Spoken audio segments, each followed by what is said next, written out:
दोस्तों good morning दोस्तों, आपका हमारे यूट्यूब चैनल में बहुत बहुत स्वागत है। चलिए दोस्तों, आज हम देखेंगे यूपी पीसीएस का जो प्री का जो प्रैक्टिस सेट पेपर है वो 5वें नंबर का है। तो दोस्तों, इस पेपर के माध्यम से हम जो आगामी जो प्रीलिम्स परीक्षा होगी यूपी पीसीएस की, उससे रिलेटेड हम यहाँ क्वेश्चन डिस्कस कर रहे हैं। इसके अंतर्गत दोस्तों कोर एरिया और करंट अफेयर से रिलेटेड एक अच्छा अनुपात मिला के क्वेश्चन डिजाइन किए गए हैं, जो आप परीक्षा देने जाओगे फाइनली रूप से उसमें आपको बहुत हेल्पफुल होने वाली है यह टेस्ट सीरीज।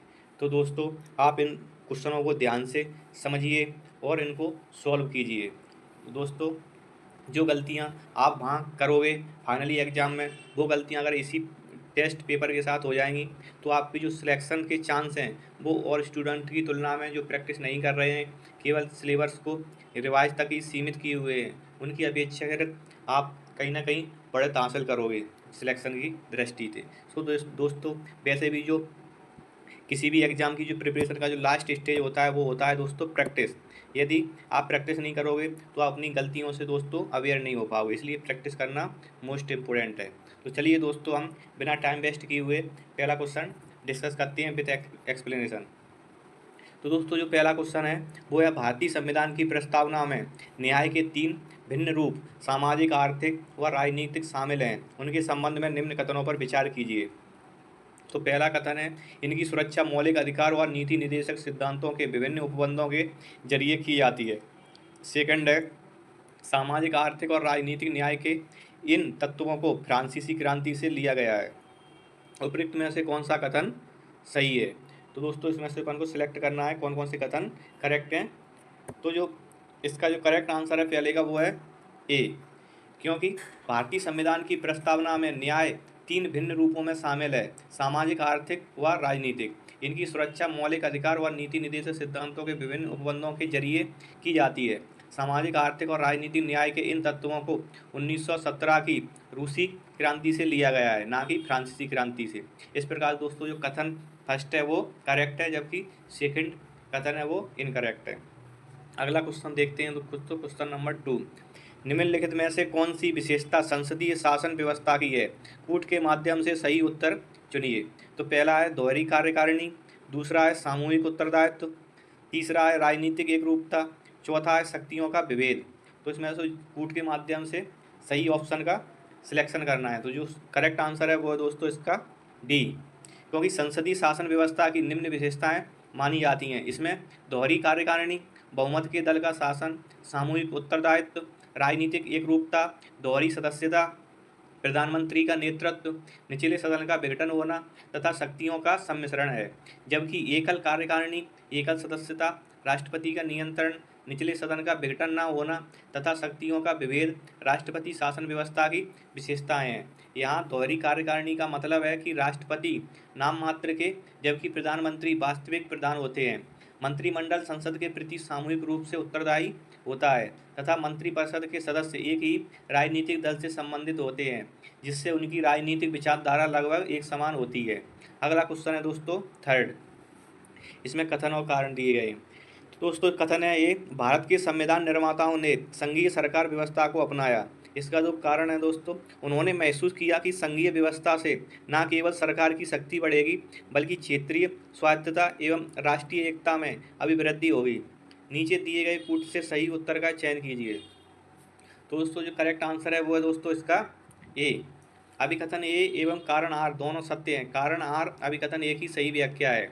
संविधान निर्माताओं के सामने एकल सरकार व्यवस्था तथा संघीय सरकार व्यवस्था के रूप में 2 प्रकार की व्यवस्थाएं थीं, परंतु भारतीय संविधान निर्माताओं ने संघीय सरकार व्यवस्था को अपनाया, क्योंकि उन्हें महसूस किया कि इससे न केवल सरकार की शक्ति बढ़ेगी बल्कि क्षेत्रीय स्वायत्तता एवं राष्ट्रीय एकता में भी अभिवृद्धि होगी। भारत क्षेत्रीय तथा सांस्कृतिक विविधताओं वाला देश है। अगला क्वेश्चन है दोस्तों फोर्थ, अनुच्छेद 249 के संबंध में निम्न कथनों पर विचार कीजिए। पहला है, अनुच्छेद 249 के अनुसार राज्यसभा अपने 2/3 बहुमत से राज्य सूची के विषय पर कानून बनाने का अधिकार संसद को दे सकती है, जो एक बार में अधिकतम 1 वर्ष तक लागू रहेगा। दूसरा है, राज्यसभा द्वारा किसी विषय के संबंध में अधिकतम 5 बार ही ऐसे प्रस्ताव पास किया जा सकता है। उपयुक्त में से कौन सा कथन दोस्तों करेक्ट है? तो इसका जो करेक्ट आंसर है वो है ए, क्योंकि संविधान के अनुच्छेद 249 के खंड 1 के अनुसार राज्यसभा अपने 2/3 बहुमत से राज्य सूची के विषय में मामले में कानून बनाने का अधिकार संसद को दे सकती है, जो इस अनुच्छेद के खंड 2 के अनुसार 1 वर्ष से अधिक समय के लिए प्रवृत्त नहीं रहेगा। इसे आगे असंख्य बार राज्यसभा द्वारा प्रस्ताव पारित कर बढ़ाया जा सकता है, परंतु इसे एक बार में 1 वर्ष से अधिक के लिए नहीं बढ़ाया जा सकता।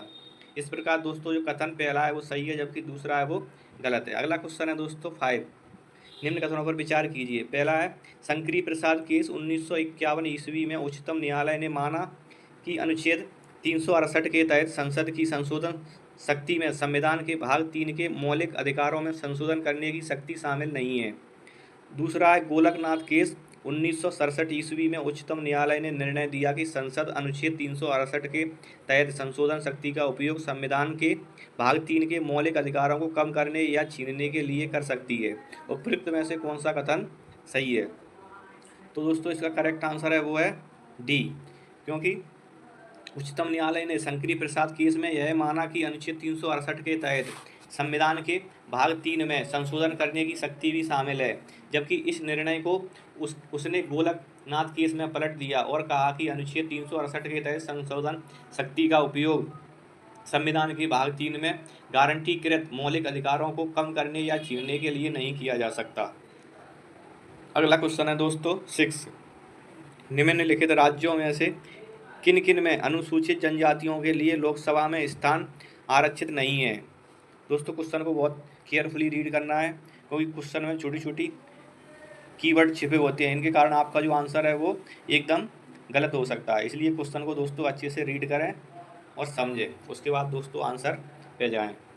तो दोस्तों इसका जो पहला ऑप्शन है वो है केरल, दूसरा हरियाणा, तीसरा अरुणाचल प्रदेश, चौथा है सिक्किम। तो इसका जो करेक्ट कूट है वो है दोस्तों ए, क्योंकि वर्ष 2008 के परिसीमन के अनुसार अरुणाचल प्रदेश, हरियाणा, केरल, सिक्किम, बिहार, गोवा, हिमाचल प्रदेश, जम्मू एवं कश्मीर, केरल, नागालैंड, पंजाब, तमिलनाडु, उत्तराखंड, उत्तर प्रदेश में तथा दादर और नगर हवेली एवं लक्षद्वीप में अनुसूचित जनजातियों के लिए लोकसभा में स्थान आरक्षित नहीं है। अगला क्वेश्चन आता है दोस्तों 7, क्योंकि भारतीय संविधान की 3य अनुसूची शपथ या प्रतिज्ञान के प्रारूप से संबंधित है, निम्न में से किसके शपथ का उल्लेख इस अनुसूची में है? कूट के माध्यम से सही उत्तर चुनें। पहला है संघ के मंत्री, दूसरा है उच्च न्यायालय के न्यायाधीश, तीसरा है भारत के नियंत्रक महालेखा परीक्षक, चौथा है भारत के राष्ट्रपति। तो इसका जो करेक्ट आंसर है वो है बी, 3य अनुसूची में राष्ट्रपति के शपथ का उल्लेख नहीं है। भारत के राष्ट्रपति द्वारा शपथ का प्रारूप संविधान के अनुच्छेद 60 में दिया गया है, जबकि 3य अनुसूची में संघ के मंत्री, संसद के सदस्य, संसद के निर्वाचन के अभ्यर्थी, उच्चतम न्यायालय तथा उच्च न्यायालय के न्यायाधीश, भारत के नियंत्रक महालेखा परीक्षक, किसी राज्य के मंत्री आदि के शपथ प्रारूप का उल्लेख है। अगला क्वेश्चन है दोस्तों 1, निम्नलिखित एवं में से कौन सा एक सही सुमेलित नहीं है दोस्तों, यानी कि गलत मिसमैच ऑप्शन का चयन करना है। एक तरफ दोस्तों अनुच्छेद दिए गए, एक तरफ उनसे रिलेटेड प्रावधान दिए गए। तो अनुच्छेद 16(1) क्या लोक नियोजन में अवसर की समानता से संबंधित है? बी है अनुच्छेद 16(3) राज्य के अधीन सेवाओं में पर्याप्त प्रतिनिधित्व नहीं होने पर पिछड़े वर्ग के लिए आरक्षण से संबंधित है। सी है अनुच्छेद 16(4) पदोन्नति में अनुसूचित जातियों और अनुसूचित जनजातियों के लिए आरक्षण से संबंधित है। डी है अनुच्छेद 16(6) आर्थिक रूप से कमजोर वर्ग के लिए नियुक्तियों में आरक्षण से संबंधित है।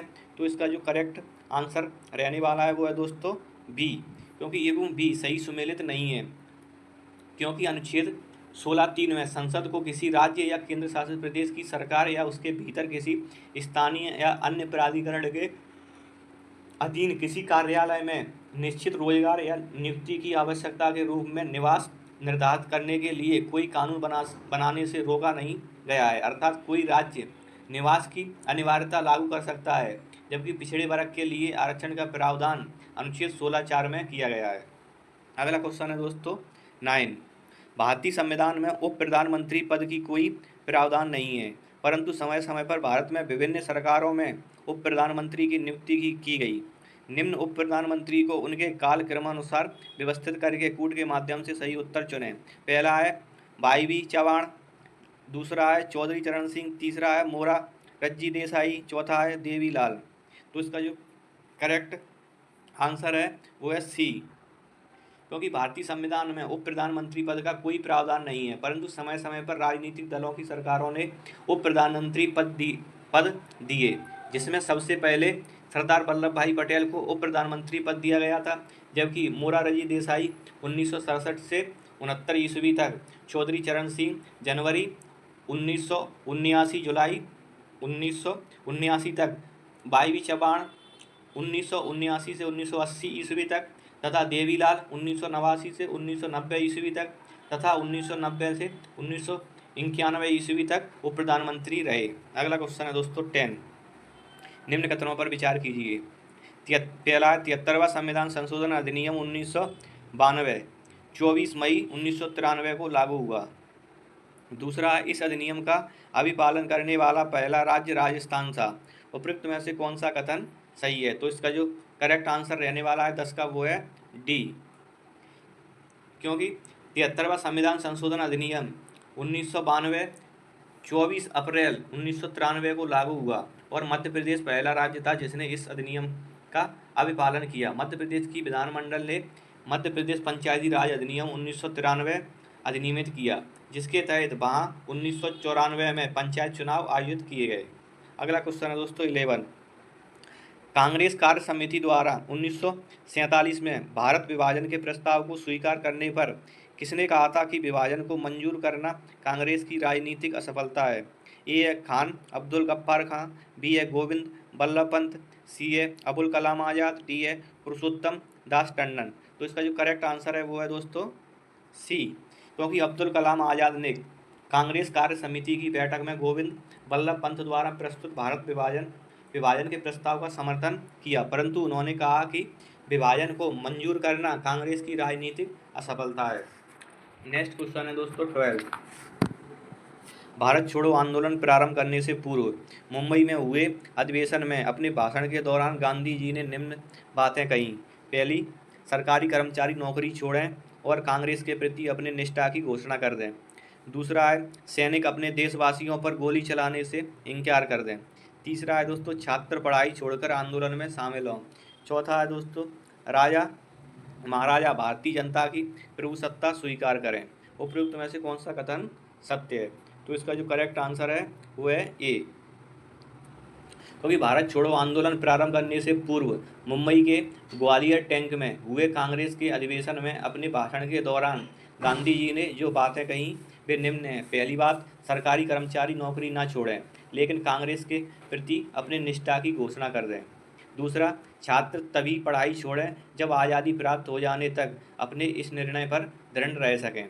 तीसरा, सैनिक अपने देशवासियों पर गोली चलने से इनकार कर दें। चौथा, राजा महाराजा भारतीय जनता की प्रभुसत्ता स्वीकार करें और उनकी रियासतों में रहने वाली जनता अपने को भारतीय राष्ट्र का अंग घोषित कर दे। इस प्रकार दोस्तों कथन पहला और तीसरा गलत है, जबकि दूसरा और चौथा करेक्ट है। अगला क्वेश्चन आता है दोस्तों 13, निम्न में से कौन सा कथन सही नहीं है? यहाँ दोस्तों गलत कथन का चयन करना है। ये अथर्ववेद का फारसी में अनुवाद तथा इब्राहिम सर हिंदी तथा बदायूनी ने किया था। बी है पंचतंत्र का फारसी अनुवाद अब्दुल फजल ने अनवर ए सुहेली नाम से किया। सी है भागवत पुराण का फारसी अनुवाद टोडरमल ने किया। डी है राजतरंगिणी का फारसी अनुवाद फैजी ने किया था। तो इसका जो करेक्ट आंसर है वो है डी, क्योंकि राजतरंगिणी का फारसी में अनुवाद शाह मोहम्मद शाहबादी ने किया था, अतः कथन डी गलत है, जबकि अन्य सभी कथन सही है। फैजी ने गणित की पुस्तक लीलावती तथा नल दमयंती का फारसी में अनुवाद किया था। अगला क्वेश्चन है दोस्तों 14, कथन है और कारण है। कथन है दोस्तों, मई 1934 में अखिल भारतीय कांग्रेस समाजवादी पार्टी को औपचारिक मान्यता दी गई, जिसके अध्यक्ष आचार्य नरेंद्र देव तथा महासचिव जयप्रकाश नारायण बने। कारण है, इन्होंने कांग्रेस समाजवादी पार्टी की स्थापना युवा वर्ग को कम्युनिस्ट पार्टी की ओर जाने से रोकने के उद्देश्य से की। तो इसका जो करेक्ट आंसर है 14 का वो है ए, मई 34 ईस्वी में पटना में कांग्रेस समिति की बैठक के दौरान ही कांग्रेस समाजवादी पार्टी की एक अलग बैठक हुई, जिसमें इसको औपचारिक मान्यता दी गई। इस पार्टी के अध्यक्ष आचार्य नरेंद्र देव जबकि महासचिव जयप्रकाश नारायण बनाए गए। इन नेताओं ने युवा वर्ग को कम्युनिस्ट पार्टी की ओर जाने से रोकने के लिए कांग्रेस समाजवादी पार्टी की स्थापना की थी। इस प्रकार अभिकथन ए और कारण आर दोनों सही हैं तथा कारण आर अभिकथन ए का सही स्पष्टीकरण है। अगला क्वेश्चन दोस्तों 15, पूना पैक्ट के संबंध में निम्नलिखित कथनों पर विचार कीजिए। पहला है, सांप्रदायिक निर्णय के विरुद्ध गांधी जी 20 सितंबर 1932 को यरवदा जेल में ही अनशन पर बैठ गए, जो कि गांधी जी का पहला आमरण अनशन था। दूसरा है, 24 सितंबर को पूना समझौते के बाद गांधी जी ने तुरंत अपना अनशन तोड़ दिया। तो उपयुक्त में से कौन से कथन सही हैं? तो करेक्ट आंसर है वो है ए, क्योंकि ब्रिटिश प्रधानमंत्री रैमजे मैकडोनाल्ड ने सांप्रदायिक निर्णय की घोषणा की, जिसके विरुद्ध गांधी जी ने 20 सितंबर 1932 को यरवदा जेल में ही आमरण अनशन पर बैठ गए, जो कि गांधी जी का पहला आमरण अनशन था। 24 सितंबर को डॉक्टर भीमराव अंबेडकर और गांधी जी के अनुयायियों के मध्य पूना समझौता हुआ। इस समझौते के बाद 26 सितंबर 1932 ईस्वी को गांधी जी ने अपना आमरण अनशन तोड़ दिया। कथन 2 गलत है, क्योंकि समझौते के तुरंत बाद उन्होंने अपना अनशन नहीं तोड़ा था। अगला क्वेश्चन है दोस्तों 16, निम्नलिखित में से कौन सा कथन सही नहीं है? ये है, इनकलाब जिंदाबाद का नारा मौलवी हसरत मोहानी द्वारा लिखा गया था। बी है, अशफाक उल्लाह खां भारतीय स्वतंत्रता के लिए फांसी पाने वाले पहले रिकॉर्डेड मुस्लिम थे। सी, अक्टूबर 1928 ईस्वी में चंद्रशेखर आज़ाद के नेतृत्व में दिल्ली में हिंदुस्तान सोशलिस्ट रिपब्लिक एसोसिएशन की स्थापना हुई। डी, मास्टर सूर्य सेन ने बंगाल में इंडियन रिपब्लिकन आर्मी की स्थापना की थी। तो इसका जो 16 का करेक्ट आंसर वो है सी, क्योंकि सी गलत है। चंद्रशेखर आज़ाद के नेतृत्व में दिल्ली में हिंदुस्तान सोशलिस्ट रिपब्लिकन एसोसिएशन की स्थापना सितंबर 1928 में हुई थी, ना कि अक्टूबर 1928 में। अन्य सभी कथन सही हैं। इनकलाब जिंदाबाद का नारा मौलवी हसरत मोहानी द्वारा लिखा गया था, जबकि भगत सिंह ने इस नारे को लोकप्रिय बनाया था। तो अगला क्वेश्चन है दोस्तों वो है 17, 1944 में प्रस्तुत शिक्षा की सर्जेंट योजना में कौन से प्रावधान थे? कूट के माध्यम से सही उत्तर चुनिए। पहला है, इसमें प्रारंभिक विद्यालय और उच्च माध्यमिक विद्यालय स्थापित किए जाने की बात कही गई। दूसरा है, इस योजना के अंतर्गत उत्तर माध्यमिक श्रेणी समाप्त करने की बात कही गई। थर्ड है, 6वीं से लेके 11वीं वर्ष के बच्चों के लिए व्यापक, निःशुल्क और अनिवार्य शिक्षा दिए जाने की व्यवस्था की जाए। चौथा है, उच्च विद्यालय 2 प्रकार के होंगे, विद्या विषयक और व्यावसायिक शिक्षा के लिए। तो इसका जो करेक्ट आंसर है वो है डी, क्योंकि 1944 में जो प्रस्तुत सार्जेंट योजना में ये सभी प्रावधान थे वो इसमें शामिल हैं। फिर अगला क्वेश्चन आता है 18, निम्न कथनों पर विचार कीजिए। पहला है, भारत में पहला अंग्रेजी भाषा समाचार पत्र बंगाल गजट था, जिसका प्रकाशन जेम्स ऑगस्टस हिक्की ने किया था। दूसरा है, हिंदी भाषा का पहला समाचार पत्र उदंत मार्तंड था, इसके प्रकाशक जुगल किशोर शुक्ला थे। उपयुक्त में से कौन सा कथन सही है? 18वें का जो करेक्ट आंसर है वो है सी, क्योंकि दोनों कथन सही हैं। जेम्स अगस्टस हिक्की द्वारा 1780 में भारत में अंग्रेजी भाषा में प्रथम समाचार पत्र बंगाल गजट का प्रकाशन किया गया, जबकि हिंदी भाषा का पहला समाचार पत्र उदंत मार्तंड का प्रकाशन 1826 ईस्वी में कोलकाता से जुगल किशोर शुक्ल ने किया था। अगला क्वेश्चन है दोस्तों 19, सूची। फर्स्ट को सूची सेकंड से मैच कराना है। एक तरफ तो वेद दिए गए हैं, एक तरफ उपवेद हैं। तो ए है वो ऋग्वेद है, बी है सामवेद है, सी है यजुर्वेद है और डी है अथर्ववेद है। और इनकी जो उपवेद हैं वो है धनुर्वेद, दूसरा शिल्पवेद, तीसरा गंधर्व वेद, चौथा आयुर्वेद।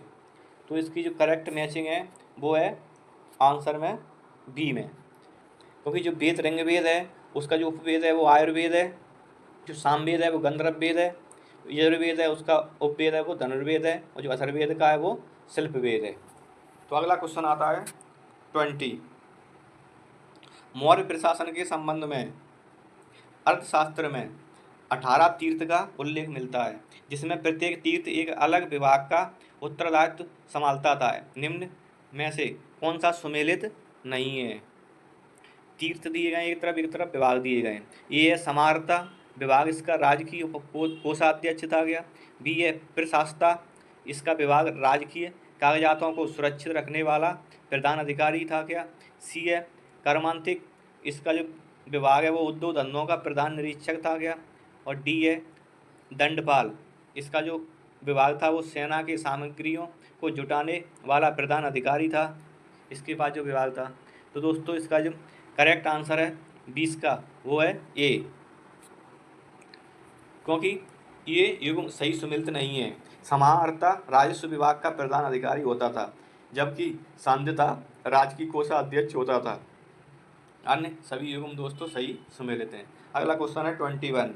मथुरा कला शैली के संबंध में निम्न कथनों पर विचार कीजिए। फर्स्ट है, इस शैली की मूर्तियों के निर्माण में काले स्लेटी पत्थर का प्रयोग किया गया है। सेकंड है, इस कला शैली में बौद्ध, हिंदू और जैन तीनों धर्म से संबंधित मूर्तियों का निर्माण किया गया है। उपरोक्त में से कौन से कथन सही है? 21 का जो आंसर है वो है बी, क्योंकि मथुरा कला शैली का विकास कुषाण शासक कनिष्क के समय में हुआ। इस शैली में लाल बलुआ पत्थर का प्रयोग मूर्तियां बनाने में किया गया। इसमें बौद्ध, हिंदू एवं जैन तीनों धर्म से संबंधित मूर्तियों का निर्माण किया गया। सामान्यतः माना जाता है कि भगवान बुद्ध की प्रथम मूर्ति का निर्माण मथुरा कला शैली में ही किया गया। इस प्रकार कथन दोस्तों पहला है वो गलत है, जबकि दूसरा सही है। अगला क्वेश्चन है 22। महमूद गजनवी ने भारत पर 17 बार आक्रमण किया। महमूद गजनवी का भारत पर आक्रमण करने के पीछे क्या उद्देश्य थे? कूट के माध्यम से सही कथन चुनिए। पहला, वह भारत के धन संपदा को लूटकर अपने मध्य एशियाई सैन्य अभियानों के लिए पर्याप्त धन एकत्र करना चाहता था। दूसरा, वह पड़ोस के हिंदू राज्य को नष्ट कर उससे लंबे समय से चली आ रही शत्रुता का स्थायी समाधान करना चाहता था। तीसरा, भारत में अपने राज्य की स्थापना करना। चौथा, इस्लाम का प्रसार करना। तो इसका जो करेक्ट आंसर है 22 का वो सी। इसका मतलब महमूद गजनवी द्वारा भारत पर जो आक्रमण किए गए उसके पीछे निम्न उद्देश्य थे। पहला, भारत की धन संपदा को लूटकर अपने मध्य एशियाई सैन्य अभियानों के लिए पर्याप्त धन एकत्रित करना। दूसरा है पड़ोस के हिंदू राज्य को नष्ट कर उससे लंबे समय से चली आ रही शत्रुता का स्थायी समाधान करना। तीसरा है इस्लाम का प्रसार करना। चौथा है यश प्राप्त करना। इसका उद्देश्य कहीं भी भारत में अपने राज्य की स्थापना करना नहीं था। इस प्रकार दोस्तों कथन तीसरा है वो गलत है, जबकि अन्य सभी कथन सही है। अगला क्वेश्चन है 23। कथन और कारण दिए गए हैं। तो कथन है, नाभिक में समान आवेश वाले प्रोटॉन कणों के मौजूद होने के बावजूद वह स्थायी होता है। कारण है इसका, नाभिकीय बल प्रोटोनों के प्रतिकर्षण से अधिक होता है। इसका जो करेक्ट आंसर है वो है ए, क्योंकि अभिकथन ए एवं कारण आर दोनों सत्य हैं। कारण आर अभिकथन ए की सही व्याख्या है। परमाणु नाभिक में न्यूक्लियोनों यानी कि प्रोटॉन और न्यूट्रॉन को परस्पर बांधे रखने वाला आकर्षण बल नाभिकीय बल कहलाता है। समान आवेश के कारण प्रोटॉनों में प्रतिकर्षण होता है, परंतु इस प्रतिकर्षण के बावजूद नाभिक स्थायी होता है, क्योंकि नाभिकीय बल प्रतिकर्षण बल से अधिक होता है।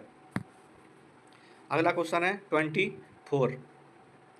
उबलते जल की अपेक्षा भाप से जलने पर अधिक कष्ट होता है, क्योंकि ए है भाप की गुप्त ऊष्मा का मान कम होता है। बी है जल की गुप्त ऊष्मा का मान अधिक होता है। सी है भाप की गुप्त ऊष्मा का मान अधिक होता है। डी दोनों की गुप्त ऊष्मा का मान बराबर होता है। तो इसका जो करेक्ट आंसर है वो है सी। उबलते जल की अपेक्षा भाप से जलने पर अधिक कष्ट होता है, यद्यपि दोनों का ताप 100 डिग्री सेल्सियस ही होता है, क्योंकि उबलते जल की अपेक्षा भाप की गुप्त ऊष्मा का मान अधिक होता है। फिर अगला क्वेश्चन है 25। प्रकाश द्वारा एक वर्ष में तय की गई दूरी का मान है 9.46 इंटू 10⁻12 मीटर। बी है 9.46 इंटू 10⁻15 मीटर। सी है 9.46 इंटू 10⁻9 मीटर। डी है 9.46 इंटू 10⁻8 मीटर। तो इसका जो करेक्ट आंसर है वो है बी। प्रकाश द्वारा एक वर्ष में तय की गई दूरी को प्रकाश वर्ष कहते हैं। एक प्रकाश वर्ष बराबर 9.46 इंटू 10⁻50 मीटर। अगला है 26। निम्न में से कौन एक किसी निकाय में विद्युत आवेश की उपस्थिति का पता लगाने वाला उपकरण है? ए इलेक्ट्रोमीटर, बी इलेक्ट्रोइंसेफेलोग्राफ, सी डिप सर्किल, डी इलेक्ट्रोस्कोप। तो 26 का जो करेक्ट आंसर है वो है डी, क्योंकि इलेक्ट्रोस्कोप है वो किसी निकाय में विद्युत आवेश की उपस्थिति का पता लगाने वाला उपकरण है। इलेक्ट्रोमीटर है वो विद्युत आवेश या विभवांतर का माप करने वाला उपकरण है। फिर दोस्तों अगला क्वेश्चन है 27। प्रकाश के निम्नलिखित में से किस एक गुण की व्याख्या उसकी प्रकृति को तरंग मानकर नहीं की जा सकती? ए है व्यतिकरण, बी है विवर्तन, सी है प्रकाश विद्युत प्रभाव, डी है परावर्तन। तो इसका जो करेक्ट आंसर है वो है सी, क्योंकि प्रकाश की प्रकृति दोहरी होती है। एक कण के समान, दूसरा तरंग के समान। प्रकाश के कुछ गुणों यथा व्यतिकरण, विवर्तन, ध्रुवण आदि की व्याख्या प्रकाश की प्रकृति को तरंग मानकर की जाती है, जबकि प्रकाश विद्युत प्रभाव की व्याख्या प्रकाश को कण मानकर की जाती है। अगला क्वेश्चन है दोस्तों 28। डेजर्ट कूलर द्वारा शीतलन किस पर आधारित है? ए अपसरण, बी कसपन शीतलन, सी है उष्ण वायु प्रतिस्थापन, डी है परासरण। तो इसका जो करेक्ट आंसर है वो है बी, क्योंकि डेजर्ट कूलर पानी के बाष्पीकरण द्वारा वायु को शीतल करता है। अगला क्वेश्चन 29। निम्नलिखित युग्मों में कौन सा एक सही सुमेलित नहीं है, मिसमैच है दोस्तों? ए है बेकेलाइट, क्या थर्मोप्लास्टिक से संबंधित है, बी है आइसोप्रीन, यह प्राकृतिक रबर है, सी है TNG, ये नोबल का तेल है, डी है रेयान, संश्लिष्ट रेशा है। तो इसमें से जो करेक्ट आंसर रहने वाला है वो है दोस्तों ए, क्योंकि बेकेलाइट एक प्रकार का थर्मोसेटिंग प्लास्टिक है, ना कि थर्मोप्लास्टिक। बाकी युग में वो दोस्तों सभी सही है। तो अगला क्वेश्चन है 30। सूची फर्स्ट को सूची सेकंड से मैच कराना है। ये है नौसादर, इसका जो दूसरा है बी नाइट्रोलियम, तीसरा है सी चिली स्कल्टपीटर, डी है सोरा। फिर सूची सेकंड के अंतर्गत पोटेशियम नाइट्रेट, दूसरा सोडियम नाइट्रेट, तीसरा अमोनियम क्लोराइड, चौथा कैल्शियम साइनाइड। तो इसकी जो करेक्ट जो मैचिंग है दोस्तों वो इसका आंसर है बी में, क्योंकि जो नौसादर है वो अमोनियम क्लोराइड है, जो नाइट्रोलियम है वो कैल्शियम साइनाइड है, जो चिली साल्टपीटर है वो सोडियम नाइट्रेट है, सोरा है वो पोटेशियम नाइट्रेट है। फिर अगला क्वेश्चन आता है 31। निम्नलिखित में से कौन एक भ्रम उत्पादन करने वाली दवा है? ए एस्पिरिन, बी यूरोट्रोपिन, सी LSD, डी क्लोरेटोन। तो 31 का जो करेक्ट आंसर है वो है सी। LCD का पूरा नाम लाइसर्जिक अम्ल डाइथाइलेमाइड है, एक मथी भ्रम उत्पन्न करने वाली दवा है। अगला जो क्वेश्चन है वो है 32। निम्नलिखित में से कौन एक वाटर गैस का प्रमुख घटक है? A methane plus ethane, B butane plus propane, C carbon monoxide plus nitrogen, D carbon monoxide plus hydrogen. तो इसका जो करेक्ट आंसर है वो है डी, क्योंकि मीथेन प्लस ईथेन CNG और butane plus propane LPG, carbon monoxide plus nitrogen producer gas, carbon monoxide plus hydrogen water gas. अगला question है दोस्तों 33। निम्नलिखित कथनों में से कौन सा या कौन से सही हैं? एक है सिराओं में शुद्ध रक्त बहता है, दूसरा है फुफ्फुस सिरा में अशुद्ध रक्त बहता है। तो इसका जो करेक्ट आंसर है 33 का वो है डी। सिराएं शरीर के विभिन्न अंगों से रुधिर को हृदय की ओर ले जाती हैं। सिराओं में सामान्यतः अशुद्ध या कार्बन डाइऑक्साइड युक्त रुधिर बहता है, सिवाय फुफ्फुस सिरा के जिसमें शुद्ध रक्त बहता है। अतः कोई भी कथन सत्य नहीं है। अगला क्वेश्चन है दोस्तों 34। निम्नलिखित में से किस रोग में शरीर का निर्जलीकरण हो जाता है?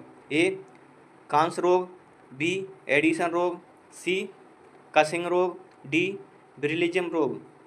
तो 34 का जो करेक्ट आंसर है वो है बी एडिसन एड्रीनलिन के अल्प सांद्रण से होने वाला एक रोग है। इस रोग में रुधिर दाब कम हो जाता है तथा सोडियम H जल का उत्सर्जन बढ़ जाता है, जिससे निर्जलीकरण हो जाता है। अगला क्वेश्चन है 35। निम्नलिखित में से कौन सा एक रक्त में हाइड्रोजन आयन सांद्रता पीएच का नियंत्रण करता है? ए यकृत, बी त्वचा, सी फेफड़ा और डी वृक्क। तो 35 का जो करेक्ट आंसर है वो है डी, क्योंकि रक्त में हाइड्रोजन आयन सांद्रता पीएच का नियंत्रण वृक्क करता है। वृक्क को दोस्तों किडनी के नाम से जाना जाता है इंग्लिश में। अगला क्वेश्चन है 36। निम्नलिखित कथनों पर विचार करें। पहला है संविधान का भाग 20 तथा अनुच्छेद 368 संविधान संशोधन से संबंधित है। दूसरा है कुछ आवश्यक दशाओं में राज्य विधानमंडलों को भी संविधान में संशोधन का अधिकार है। तो इसका जो करेक्ट आंसर है 36 का वो है ए। संविधान का भाग 20 तथा अनुच्छेद 368 संविधान संशोधन से संबंधित है। भारत में संविधान संशोधन की शक्ति संसद को दी गई है। राज्य विधानमंडलों को संविधान संशोधन का अधिकार नहीं है। अतः कथन 1 सत्य है जबकि कथन 2 असत्य है। फिर अगला क्वेश्चन है 37। निम्नलिखित कथनों में से कौन सा एक सत्य है? ए मूल संविधान में राजनीतिक दलों के संबंध में कोई उल्लेख नहीं था। बी 10वीं अनुसूची में दल परिवर्तन के आधार पर निरर्थता का उपबंध है। सी 52वें संविधान संशोधन अधिनियम 1985 द्वारा संविधान में 10वीं अनुसूची जोड़कर राजनीतिक दलों को संवैधानिक मान्यता दी गई। सभी कथन सत्य हैं। तो जो 37 का जो करेक्ट आंसर है वो दोस्तों डी, क्योंकि सभी कथन सत्य हैं। अगला क्वेश्चन है दोस्तों 38। निम्नलिखित संवैधानिक संशोधनों में से कौन सा एक राज्य पुनर्गठन अधिनियम 1955 को पारित करने के लिए किया गया था? ए है चतुर्थ संविधान संशोधन, बी है पंचम संविधान संशोधन, सी है 7वां संविधान संशोधन, डी है 8वां संविधान संशोधन। तो जो करेक्ट आंसर है वो है सी, क्योंकि 7वां संविधान संशोधन राज्य पुनर्गठन अधिनियम 1955 को पारित करने के लिए किया गया था। इसके द्वारा राज्यों का पुनर्गठन 14 राज्यों तथा 6 संघ शासित क्षेत्रों में किया गया। अगला क्वेश्चन 39। निम्नलिखित में से किस एक ने राष्ट्रीय विकास परिषद को सर्वोच्च मंत्रिमंडल कहा है? ए के संतानव ने, बी इंद्रजीत सिन्हा ने, सी पीसी मेहता ने, डी रजनी कोठारी ने। तो इसका जो करेक्ट आंसर है वो है ए, क्योंकि के संतानम ने राष्ट्रीय विकास परिषद को सर्वोच्च मंत्रिमंडल कहा है। राष्ट्रीय विकास परिषद को सहकारी संघवाद का सर्वोच्च उदाहरण माना जाता है। अगला क्वेश्चन 40 कथन और कारण है। अंतर्राज्यीय परिषद के गठन का अधिकार राष्ट्रपति को प्राप्त है। कारण राष्ट्रपति इस परिषद का पदेन अध्यक्ष होता है। 40 का जो करेक्ट आंसर है वो है सी। अभिकथन ए सही है परंतु कारण आर गलत है। अंतर्राज्यीय परिषद का गठन राष्ट्रपति द्वारा किया जाता है तथा प्रधानमंत्री इसका पदेन अध्यक्ष होता है। अगला क्वेश्चन है दोस्तों 41। सल्तनत काल में प्रांतों को विभिन्न इकाइयों में विभाजित कर जिले या सिख की स्थापना सबसे पहले किस सुल्तान ने की? ए इल्तुतमिश ने, बी रजिया ने, सी बलबन ने, डी अलाउद्दीन खिलजी ने। तो इसका जो करेक्ट आंसर है वो है सी। सल्तनत काल में प्रत्येक प्रांत अनेक जिलों या सिख में विभाजित किया गया था। जिला या सिख की स्थापना सर्वप्रथम बलबन ने की थी। सिख के मुखिया को सिखदार कहा जाता था। अगला क्वेश्चन है 42। निम्न में से भारत के कौन से ऐसे राज्य या केंद्र शासित प्रदेश हैं जिनकी सीमाएं कम से कम 3 देशों की सीमाओं को स्पर्श करती हैं? कूट के माध्यम से सही उत्तर चुनें। पहला है लद्दाख, दूसरा है अरुणाचल प्रदेश, तीसरा है पश्चिम बंगाल, चौथा है सिक्किम।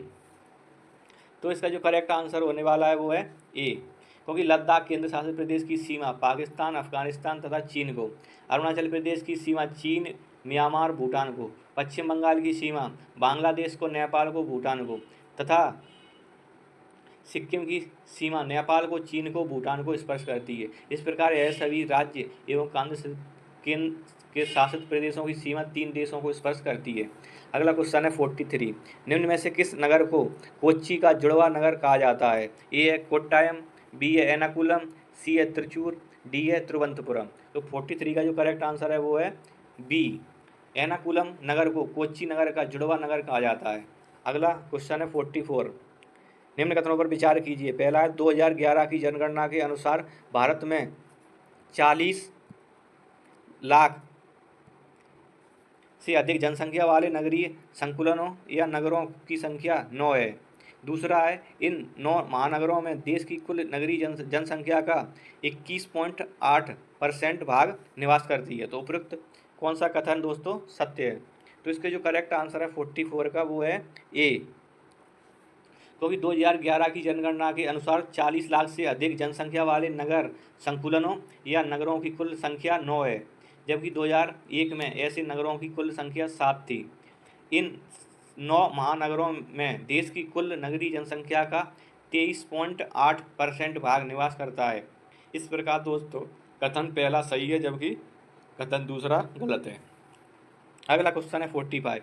पश्चिमी घाट के संबंध में निम्न में से कौन से कथन सही है? कूट के माध्यम से सही कथन चुनें। पहला है, यह उत्तर में ताप्ती के मुहाने से लेकर दक्षिण में कन्याकुमारी अंतरिक्ष तक 1600 किलोमीटर लंबे क्षेत्र में विस्तृत है। दूसरा है, यह हिमालय के बाद भारत की दूसरी सबसे लंबी पर्वत श्रेणी है। तीसरा है, इसकी औसत ऊंचाई 1300 मीटर है। चौथा है, यह वास्तविक पर्वत श्रेणी ही है, बल्कि प्रायद्वीपीय पठार का ही एक भ्रंश क्या है दोस्तों? भ्रंश कगार है। तो 45 का जो करेक्ट आंसर है वो है डी। कथन 3 गलत है, क्योंकि पश्चिमी घाट की औसत ऊंचाई 1200 मीटर है, जबकि प्रश्नगत दिए गए अन्य सभी कथन करेक्ट हैं। अगला क्वेश्चन है 46। निम्न में से कौन सा कथन सही नहीं है? ए है, मरखा घाटी लद्दाख में स्थित है। बी है, जुग घाटी नागालैंड में स्थित है। सी है, सांगला घाटी उत्तराखंड में स्थित है। युथांग घाटी सिक्किम में स्थित है। तो इसका जो करेक्ट आंसर है वो है सी। कथन सी सही नहीं है, क्योंकि सांगला घाटी हिमाचल प्रदेश में किन्नौर के पास स्थित है, जबकि मरखा घाटी लद्दाख में, जुगू घाटी नागालैंड में, युथांग घाटी सिक्किम में स्थित है। अगला क्वेश्चन है 47। निम्न कथनों पर विचार कीजिए।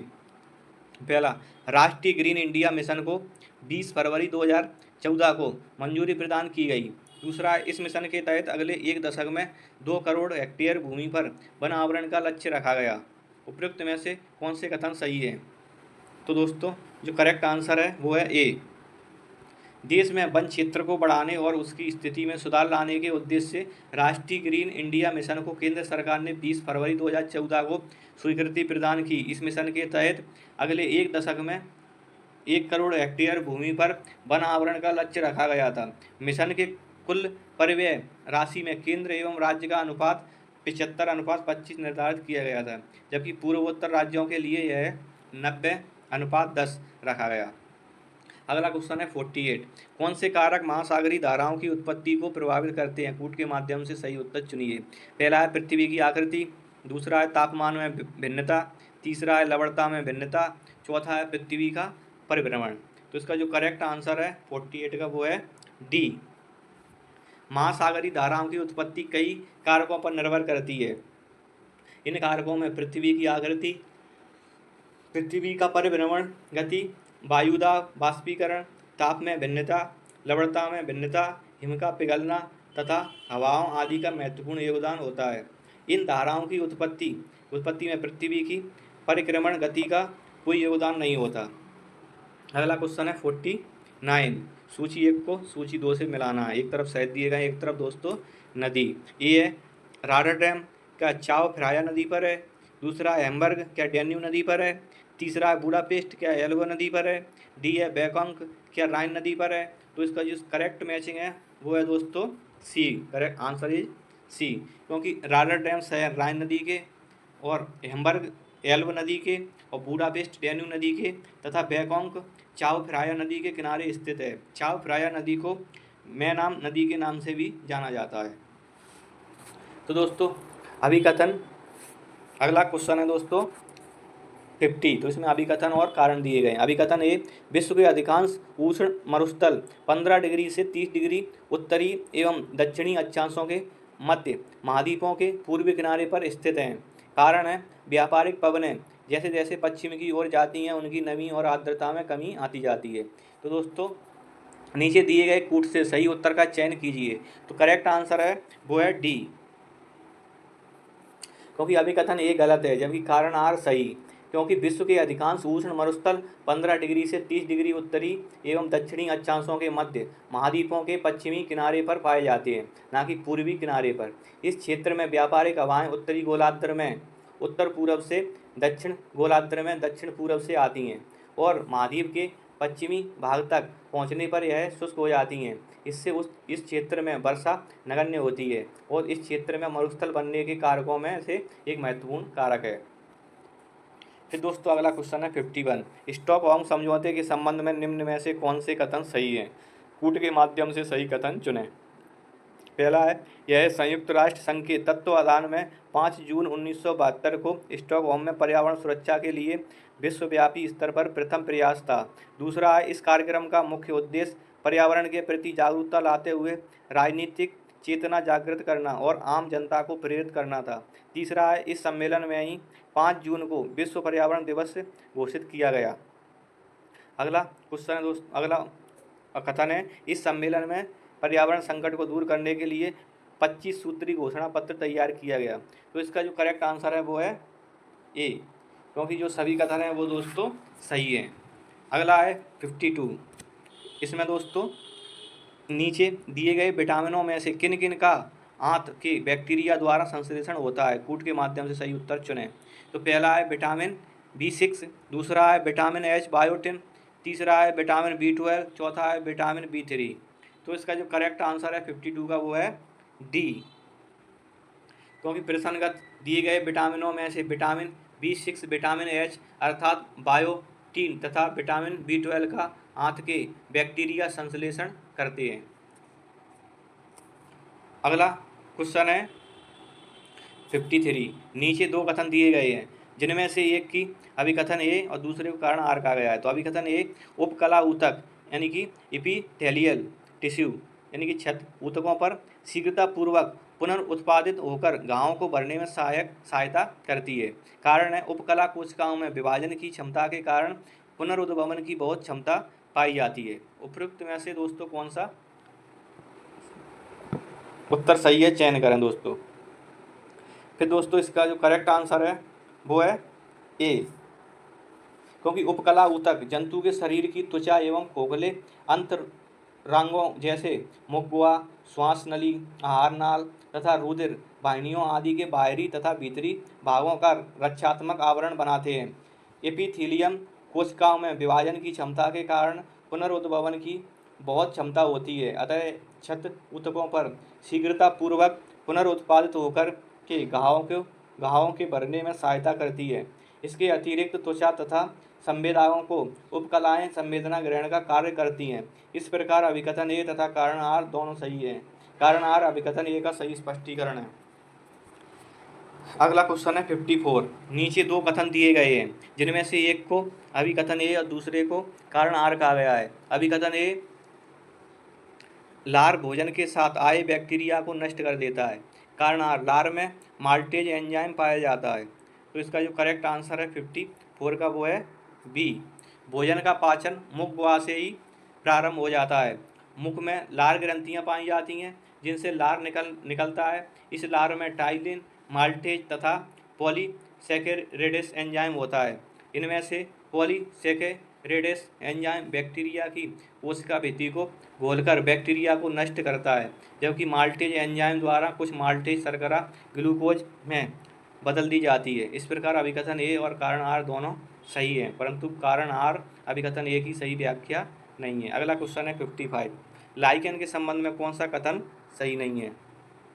ए, लाइकेन कवक तथा शैवाल के परस्पर सहयोग से बने सहजीवी पादप हैं। बी, लाइकेन के कवक घटक को माइकोबायट तथा शैवाल घटक को फाइकोबायट कहते हैं। सी, लाइकेन उपोष्ण कटिबंधीय वनों में बहुत आयत में पाए जाते हैं।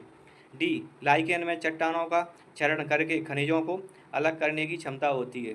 तो इसका जो करेक्ट आंसर है वो है सी, क्योंकि लाइकेन एक प्रकार का मिश्र जीव है जो कवक तथा शैवाल के परस्पर सहयोग से बनता है। लाइकेन के कवक घटक को माइकोबायट और शैवाल घटक को फाइकोबायट कहते हैं, परंतु लाइकेन उष्णकटिबंधीय वनों में बहुत आयत में पाए जाते हैं, ना कि उपोष्ण कटिबंधीय वनों में। इस प्रकार दोस्तों कथन सी गलत है। अगला क्वेश्चन है 56। अंतर एजेंसी अंतरिक्ष मलबा समन्वय समिति IADC की 42वीं बैठक में इसरो ने किस वर्ष तक मलबा मुक्त अंतरिक्ष मिशन का लक्ष्य निर्धारित किया है? ए, 2045 तक, बी 2030 तक, सी 2052 तक, डी 2035 तक। तो इसका करेक्ट आंसर है वो है बी, अंतर एजेंसी अंतरिक्ष मलबा समन्वय समिति IADC की स्थापना 25 अक्टूबर 1993 को की गई, जिसका उद्देश्य पृथ्वी के चारों ओर कक्षा में स्थित मलबे से निपटने के प्रयासों में समन्वय स्थापित करना है। इसकी 42वीं बैठक में इसरो प्रमुख सोमनाथ ने 2030 तक मलबा मुक्त अंतरिक्ष मिशन का लक्ष्य हासिल करने की बात कही। फिर दोस्तों अच्छा अगला क्वेश्चन है 57। हाल ही में किस देश को पीछे छोड़कर भारत सौर ऊर्जा के उत्पादन में तीसरे स्थान पर पहुंच गया है? A Germany, B France, C Japan, D Australia. तो इसका जो करेक्ट आंसर है वो है दोस्तों सी, क्योंकि वैश्विक ऊर्जा थिंक टैंक एगवर के द्वारा 8 मई 2024 को जारी ग्लोबल इलेक्ट्रिसिटी रिव्यू 2024 के अनुसार भारत सौर ऊर्जा के उत्पादन में जापान को पीछे छोड़ते हुए तीसरे स्थान पर पहुंच गया है, जबकि चीन सौर ऊर्जा के उत्पादन में विश्व में सबसे पहले स्थान पर है। अगला क्वेश्चन है 58। निम्नलिखित एवं में से कौन सा एक सही सुमेलित नहीं है? एक तरफ यंत्र दिए गए, एक तरफ दोस्तों मापन दिए गए। ए है एंटोनोमीटर, क्या सौर विकिरण का मापन है? बी एटोमोमीटर, क्या बाष्पीकरण मापन का है? सी बोलोमीटर, क्या ऊष्मीय या विद्युत चुम्बकीय विकिरण संसूचक यंत्र है? डी एनोमोमीटर, पौधे की वृद्धि का मापन है। तो इसका जो करेक्ट आंसर है जो 58 का वो है डी, क्योंकि एनीमोमीटर एक वायु वेग मापी यंत्र है, जबकि पौधे की वृद्धि को मापने के लिए क्रेस्कोग्राफ का उपयोग किया जाता है। इस प्रकार युग्म डी सही सुमेलित नहीं है। अगला क्वेश्चन है 59। यदि किसी वस्तु का द्रव्यमान 2 गुना कर दिया जाए तो पलायन वेग कितना बढ़ाना पड़ेगा कि वह पिंड ऊर्ध्वाधर ऊपर फेंकने पर पृथ्वी के गुरुत्व क्षेत्र से बाहर निकल जाए? तो इसका दोस्तों जो करेक्ट आंसर है वो देखना है। ए 2 गुना, बी 4 गुना, सी 8 गुना, डी कोई परिवर्तन नहीं। तो इसका जो करेक्ट आंसर रहने वाला है वो है दोस्तों डी, पलायन वेग पिंड के द्रव्यमान पर निर्भर नहीं करता, अतः किसी पिंड का द्रव्यमान 2 गुना करने पर भी उसका पलायन वेग 11.2 किलोमीटर प्रति सेकंड ही रहेगा। अगला क्वेश्चन है दोस्तों 60। सरल आवर्त गति करने वाला पिंड जब अपने मध्यमान स्थिति से गुजरता है तो नंबर फर्स्ट है उस पर कोई बल कार्य नहीं करता, सेकंड है उसका त्वरण शून्य होता है, थर्ड है वेग न्यूनतम होता है, फोर्थ है गतिज ऊर्जा अधिकतम होती है। तो इसका जो करेक्ट आंसर है वो है दोस्तों बी, सरल आवर्त गति करने वाला पिंड जब अपनी मध्यमान स्थिति से गुजरता है तो उसका वेग अधिकतम होता है, गतिज ऊर्जा अधिकतम होती है, जबकि स्थितिज ऊर्जा शून्य होती है, उस पर कोई बल कार्य नहीं करता और उसका त्वरण शून्य होता है। अगला क्वेश्चन है दोस्तों 61 नंबर का। निम्नलिखित कथनों पर विचार कीजिए। पहला है अल्फा किरणों की वेदन क्षमता बीटा किरणों की अपेक्षा अधिक होती है। 2 अल्फा किरणों की आयनकारी क्षमता बीटा किरणों की अपेक्षा अधिक होती है। तो इसका जो करेक्ट आंसर है वो है बी, क्योंकि प्रश्न का दिया गया कथन 2 सही है जबकि कथन 1 गलत, क्योंकि अल्फा किरणों की तुलना में बीटा किरणों की भेदन क्षमता अधिक होती है। वहीं दूसरी तरफ अल्फा किरणों की आयनकारी क्षमता बीटा किरणों की अपेक्षा 100 गुना होती है। अगला क्वेश्चन है दोस्तों 62। निम्न धातुओं को उनकी क्रियाशीलता के क्रम में अधिक से कम व्यवस्थित कीजिए। पहला है मैग्नीशियम, दूसरा है कैल्शियम, तीसरा है पोटेशियम, चौथा है सोडियम। तो इसका जो करेक्ट आंसर है वो है ए।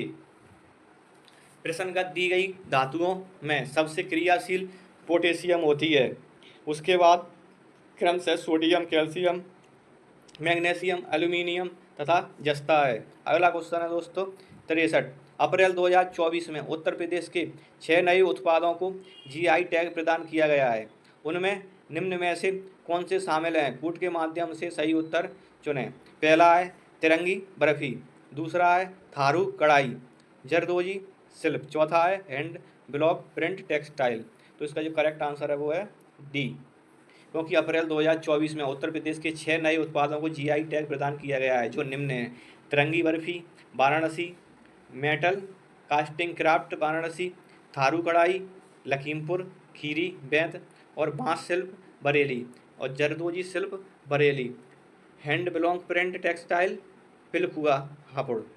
तो दोस्तों अगला क्वेश्चन है वो है 64 नंबर का।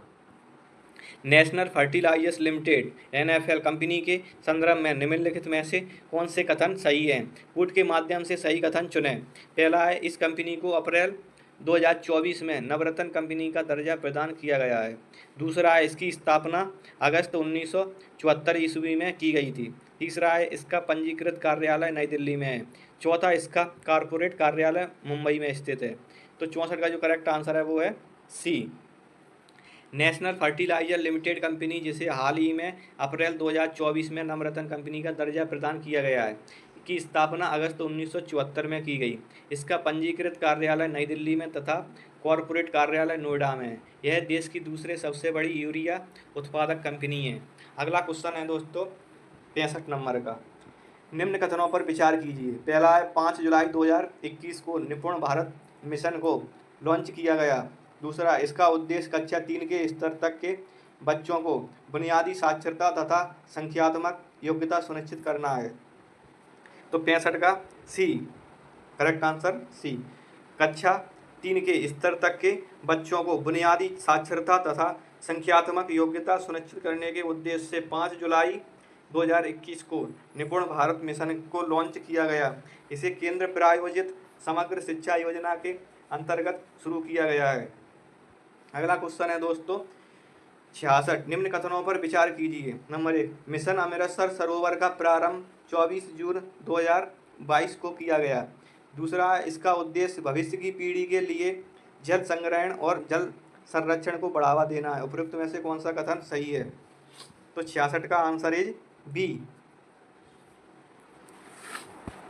मिशन अमृत सरोवर 24 अप्रैल 2022 को प्रारंभ किया गया, जिसका उद्देश्य भविष्य की पीढ़ी के लिए जल संग्रहण और संरक्षण को बढ़ावा देना है। इस मिशन के तहत देश का प्रत्येक जिला कम से कम 75 अमृत सरोवर का निर्माण या कायाकल्प करेगा और यह अमृत सरोवर नीम, पीपल और बरगद आदि पेड़ों से घिरा होगा। अगला क्वेश्चन है दोस्तों 67 नंबर। राष्ट्रीय कृषि बाजार नेशनल एग्रीकल्चर स्कीम के संबंध में नेशनल एग्रीकल्चर मार्केट स्कीम के संबंध में निम्न कथनों में से कौन सा कथन सही है? कूट के माध्यम से सही उत्तर चुनें। तो दोस्तों जो पहला है उसे इसे के इलेक्ट्रॉनिक पोर्टल ई नाम का शुभारंभ 14 अप्रैल 2016 को किया गया। नंबर 2, यह कृषि वस्तुओं के लिए सर्वभारतीय इलेक्ट्रॉनिक व्यापार पोर्टल है। थर्ड है, यह किसानों के लिए राष्ट्रव्यापी बाजार सुलभ करता है, जिसमें उसके उत्पाद की गुणवत्ता के अनुरूप कीमत मिलती है। तो दोस्तों इसका जो करेक्ट आंसर रहने वाला है वो है ए। प्रश्न का दोस्तों दिए गए तीनों कथन सही हैं। राष्ट्रीय कृषि बाजार स्कीम किसानों को उनकी उपज की बेहतर मूल्य दिलाने तथा कृषि जिन्सों के पारदर्शी व्यापार को सुनिश्चित करने के लिए बनाई गई है। 14 अप्रैल 2016 को इसके इलेक्ट्रॉनिक पोर्टल का शुभारंभ किया गया है। अगला क्वेश्चन है 68। भारत में मुद्रा संबंधी नोटों की निर्गमन प्रणाली आधारित है। ए, आनुपातिक कोष प्रणाली पर। बी, स्थिर विनिमय दर प्रणाली पर। सी, पूर्ण परिवर्तनशीलता प्रणाली पर। डी है न्यूनतम कोष प्रणाली पर। 68 सी। भारत सरकार द्वारा नोट निर्गमन के लिए अनुपातिक कोष प्रणाली के स्थान पर 1956 ईस्वी में न्यूनतम कोष प्रणाली अपनाई गई है। अगला क्वेश्चन है दोस्तों 69। यदि किसी के माता तथा पिता का रुधिर वर्ग क्रमशः ए और बी है तो उसकी संतानों का रुधिर वर्ग होने की संभावना है। फर्स्ट ओ, सेकंड है ए, थर्ड है बी, फोर्थ है ए बी। तो इसके जो करेक्ट ऑप्शन है वो है दोस्तों आंसर इज ए। यदि किसी के माता तथा पिता का रुधिर वर्ग क्रमशः ए और बी है तो उसकी संतान ए, बी या ए बी या ओ किसी भी रुधिर वर्ग की हो सकती है। फिर दोस्तों अगला क्वेश्चन है 70। निम्न कथनों पर विचार कीजिए। पहला, इंटरफेरॉन की खोज आइजैक्स एवं लिंडेमान नामक वैज्ञानिकों ने की थी। दूसरा है, इंटरफेरॉन वायरस संक्रमित कोशिकाओं द्वारा उत्पादित वे प्रोटीन होते हैं जो अन्य स्वस्थ कोशिकाओं को विषाणुओं से सुरक्षा प्रदान करते हैं। तो इसका जो करेक्ट आंसर है वो है दोस्तों सी, क्योंकि प्रसंगत दिए गए दोनों कथन सही हैं। इंटरफेरॉन की खोज आइजैक्स एवं लिंडेनमान नामक वैज्ञानिकों ने 1957 ईस्वी में की थी।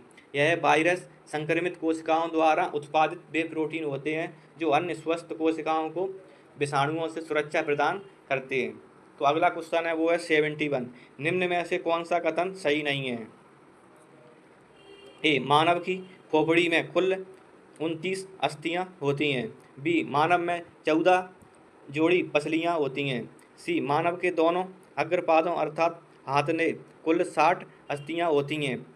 डी, बाहों को कंधे पर जोड़ने वाले भाग को अंश मेखला कहते हैं।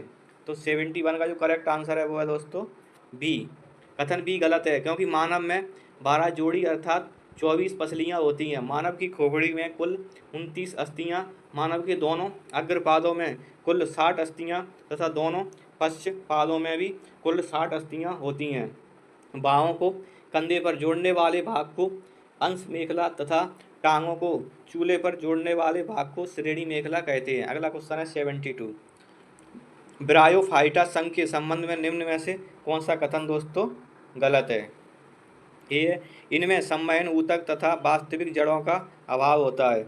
दूसरा, बी, इनमें लैंगिक तथा अलैंगिक दोनों प्रकार का जनन होता है। सी, सबसे बड़ा ब्रायोफाइटा का पौधा ड्रासोनिया है।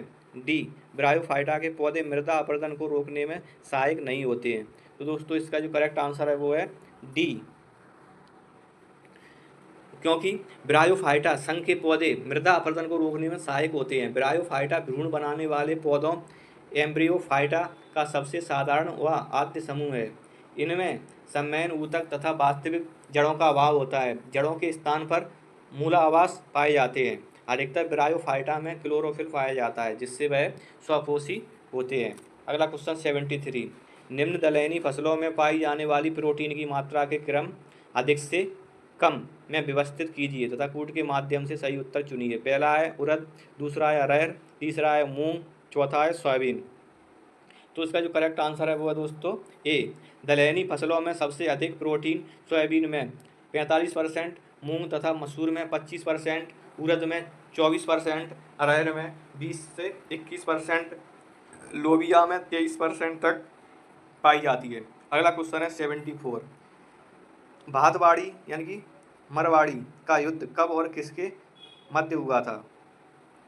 ए है 1624 ईस्वी मुगलों तथा शिवाजी के मध्य। बी है 1652 ईस्वी मुगलों तथा बीजापुर के मध्य। सी है 1624 ईस्वी मुगलों तथा अहमदनगर के मध्य। डी 1636 ईस्वी मुगलों तथा गोलकुंडा के मध्य। तो दोस्तों इसका जो करेक्ट आंसर है वो है सी, क्योंकि भातवाड़ी का युद्ध 1624 ईस्वी में मुगलों और अहमदनगर के बीच हुआ था। मुगलों की तरफ से परवेज, महावत खां और बीजापुर की सेनाओं ने भाग लिया, जबकि अहमदनगर की तरफ से मालिक अंबर और शाहजी थे। इस युद्ध में अहमदनगर की सेना विजयी रही। फिर अगला क्वेश्चन है दोस्तों 75। डचों के संबंध में कौन सा कथन सही है? कूटों के माध्यम से सही उत्तर चुनिए। पहला है 1595 से 96 ईस्वी में कार्नेलियस हाउटमैन के नेतृत्व में पहला डच अभियान दल पूर्वी जगत में पहुंचा। दूसरा है 1602 ईस्वी में स्थापित Dutch company United East India Company of Netherlands को हॉलैंड सरकार द्वारा प्रारंभ में 51 वर्षों के लिए भारत और पूर्वी जगत के साथ व्यापार करने और आक्रमण एवं विजयी करने के संबंध में अधिकार प्रदान किए गए।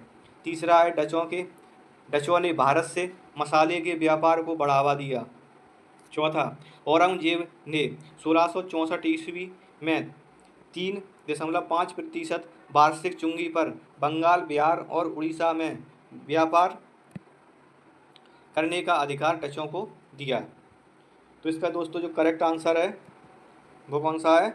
75 का बी, क्योंकि 1595 से 96 ईस्वी में कार्नेलियस हाउटमैन के नेतृत्व में पहला डच अभियान दल पूर्वी जगत में पहुंचा। 1602 ईस्वी में विभिन्न डच कंपनियों को मिलाकर United East India Company of Netherlands के नाम से विशाल व्यापारिक संस्थान की स्थापना की गई, जिससे हॉलैंड सरकार द्वारा 21 वर्षों के लिए भारत और पूर्वी जगत के साथ व्यापार करने और आक्रमण एवं विजय करने के संबंध में व्यापक अधिकार प्रदान किए गए।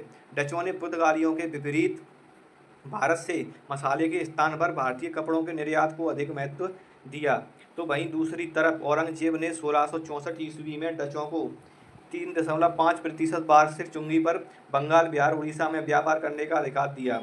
इस प्रकार कथन 1 और कथन 4 सही है, जबकि कथन 2 और कथन 3 गलत है। अगला क्वेश्चन आता है 76। अंग्रेजों के विरुद्ध हुए निम्न विद्रोहों को उनके सही काला क्रम के में व्यवस्थित कीजिए। पहला है खासी विद्रोह, दूसरा है चुआर विद्रोह, तीसरा है रंपा विद्रोह, चौथा है कोल विद्रोह। तो इसका जो करेक्ट आंसर है वो है डी, क्योंकि खासी विद्रोह मेघालय में 1828 से 1833 ईस्वी के बीच, कोल विद्रोह छोटा नागपुर क्षेत्र में पहले 1829 से 39 ईस्वी और फिर बाद में 1844 से 1848 ईस्वी के मध्य हुआ। रंपा विद्रोह आंध्र प्रदेश में 1879 ईस्वी में, जबकि चुआर विद्रोह या भूमिन विद्रोह 1766 से 1772 ईस्वी के मध्य हुआ था। तो अगला क्वेश्चन है वो है निम्न घटनाओं को उनके सही काला क्रम में व्यवस्थित कीजिए और कूट के माध्यम से सही उत्तर चुनें। नंबर 1 सीधी कार्यवाही दिवस, दूसरा है संविधान सभा का चुनाव, तीसरा है कैबिनेट मिशन का आगमन, चौथा है शाही नौसेना का विद्रोह। 77 का बी, शाही नौसेना का विद्रोह 18 फरवरी 1946 को प्रारंभ हुआ, जबकि कैबिनेट मिशन 24 मार्च 1946 को दिल्ली पहुंचा। संविधान सभा का चुनाव जुलाई 1946 ईस्वी में तथा मुस्लिम लीग द्वारा सीधी कार्यवाही दिवस 16 अगस्त 1946 को मनाया गया। अगला क्वेश्चन है 78। निम्न कथनों पर विचार कीजिए। नंबर 1 मदन मोहन मालवीय द्वारा बनारस हिंदू विश्वविद्यालय की स्थापना के समय भारत का वायसराय लॉर्ड हार्डिंग द्वितीय था। नंबर 2 डी के कर्वे द्वारा पुणे में महिला विश्वविद्यालय की स्थापना के समय भारत का वायसराय लॉर्ड चेम्सफोर्ड था। तो 78 का सी आंसर। प्रश्नगत दिए गए दोनों कथन सही हैं। 1916 ईस्वी में वाराणसी में मदन मोहन मालवीय द्वारा बनारस हिंदू विश्वविद्यालय की स्थापना के समय भारत का वायसराय लॉर्ड हार्डिंग द्वितीय था, जबकि डी के कर्वे द्वारा पुणे में महिला विश्वविद्यालय की स्थापना के समय भारत का वायसराय लॉर्ड चेम्सफोर्ड था। अगला क्वेश्चन है 79। एडी गोरवाला समिति की अनुशंसा पर निम्नलिखित में से किस एक की स्थापना हुई थी? ए नाबार्ड, बी एसबीआई, सी आरबीआई, डी सहकारी बैंक। तो इसका जो करेक्ट आंसर है वो है दोस्तों बी, एडी गोरवाला समिति 1952 की अनुशंसा पर एसबीआई की स्थापना हुई थी। 1 जुलाई 1955 को भारतीय स्टेट बैंक का राष्ट्रीयकरण कर दिया गया। यह सार्वजनिक क्षेत्र के बैंकों में सबसे बड़ा बैंक है। अगला क्वेश्चन है दोस्तों 80। निम्नलिखित कथनों पर विचार करें। ए भारत में राष्ट्रीय आय समिति का गठन वर्ष 1949 में किया गया था। 2 साधन लागत पर राष्ट्रीय आय में अप्रत्यक्ष करों को शामिल नहीं किया जाता है। तो इसका जो करेक्ट आंसर है वो है सी। प्रश्नगत दिए गए दोनों कथन सत्य हैं। वर्तमान समय में राष्ट्रीय आय का अनुमान लगाने का आधार वर्ष 2011-12 है। अगला क्वेश्चन है 81। भारतीय रिजर्व बैंक द्वारा बैंकों के ग्राहकों को एक शीघ्र शिकायत निवारण व्यवस्था उपलब्ध कराने के लिए निम्नलिखित में से किस वर्ष बैंकिंग लोकपाल नामक संस्था का गठन किया गया? ए जून 1992, बी मई 1994, सी जून 1995, डी मई 1997। तो इसका जो करेक्ट आंसर है वो है दोस्तों सी, क्योंकि भारतीय रिजर्व बैंक द्वारा बैंकों के ग्राहकों को एक शीघ्र शिकायत निवारण व्यवस्था उपलब्ध कराने के लिए जून 1995 में बैंकिंग लोकपाल नामक संस्था का गठन किया गया। अगला क्वेश्चन है दोस्तों 82। कैश काउ शब्द निम्नलिखित में से किस एक के साथ संबंधित है? ए बैंकिंग से, बी शेयर बाजार से, सी बजट प्रक्रिया से, डी मौद्रिक नीति से। तो इसका जो करेक्ट आंसर है वो है बी, कैश काउ शेयर बाजार से संबंधित है। जब कोई शेयर लगातार अच्छा लाभ देता है तो ऐसे शेयरों को कैश काउ की संज्ञा दी जाती है। 83। निम्नलिखित में से शेयर शब्द किसको व्यक्त करता है? ए समुदायों का पूर्ण क्रम जो क्रमशः एक निश्चित स्थान पर बदलता है, बी कार्बन के सामाजिक मूल्य का, सी सूक्ष्म आवास को, डी किसी पर्यावरण में विभिन्न प्रजातियों की श्रेणी को। अगला क्वेश्चन जो इसका करेक्ट आंसर है वो दोस्तों कथन सी ये है। अच्छा 83 का दोस्तों करेक्ट आंसर ये है। क्योंकि सीयर है वो समुदायों का पूर्ण क्रम जो क्रम से एक निश्चित स्थान पर बदलता है। अगला क्वेश्चन 84 है, निम्नलिखित कथनों पर विचार करें। जलवायु परिवर्तन पर भारत की प्रथम राष्ट्रीय कार्य योजना वर्ष 2008 में लोक अर्पित की गई थी। दूसरा, कार्बन व्यापार का संबंध क्योटो प्रोटोकॉल से है। सत्य कथन का चयन करना है, तो इसका करेक्ट आंसर है वो है सी, क्योंकि सभी कथन दोस्तों करेक्ट हैं। अगला क्वेश्चन है 85, इसमें दोस्तों निम्नलिखित युग्मों में से कौन सा एक सही सुमेलित नहीं है, यानी कि गलत है, मिसमैच है, उसका चयन करना है। एक तरफ वन्य जीव विहार या पक्षी विहार दिए गए, एक तरफ उनके राज्य दिए गए हैं। तो पहला ए है कारी के लिए, एक है तमिलनाडु से संबंधित है। बी है चिनार, ये केरल से है गया। सी है सत्यमंगलम, एक है तमिलनाडु से है। डी है पापीकोंडा, एक है केरल से है। तो 85 का जो करेक्ट आंसर है वो है डी, क्योंकि पापीकोंडा राष्ट्रीय उद्यान आंध्र प्रदेश में स्थित है। वो बाकी दो युग में वो दोस्तों करेक्ट हैं। अगला क्वेश्चन है वो है 86, इसमें सूची फर्स्ट में स्थापत्य दिए गए हैं और सूची सेकंड में निर्माण करता। तो ये है बुलंद दरवाज़ा, क्या नूरजहां ने निर्माण किया था। दूसरा है मोती मस्जिद आगरा, इसका निर्माण क्या अकबर ने किया था। सी है एतमादुल्ला का मकबरा, इसका निर्माण क्या शाहजहां ने किया। डी है मोती मस्जिद दिल्ली, इसका निर्माण का औरंगजेब ने किया। तो दोस्तों इसकी जो सही मैचिंग है 86 की वो है आंसर बी में, क्योंकि जो स्थापत्य बुलंद दरवाज़ा है उसके जो निर्माण करता है वो अकबर हैं, और मोती मस्जिद यानी आगरा के शाहजहाँ हैं। ये तो मादुदुल्ला का मकबरा नूरजहाँ, मोती मस्जिद दिल्ली के औरंगजेब। अगला क्वेश्चन आता है दोस्तों 87, भक्तिकालीन संतों में से किस एक की रचनाएं अभंग के रूप में प्रसिद्ध हैं। ए चैतन्य महाप्रभु, बी रैदास, सी नामदेव, डी दादू दयाल।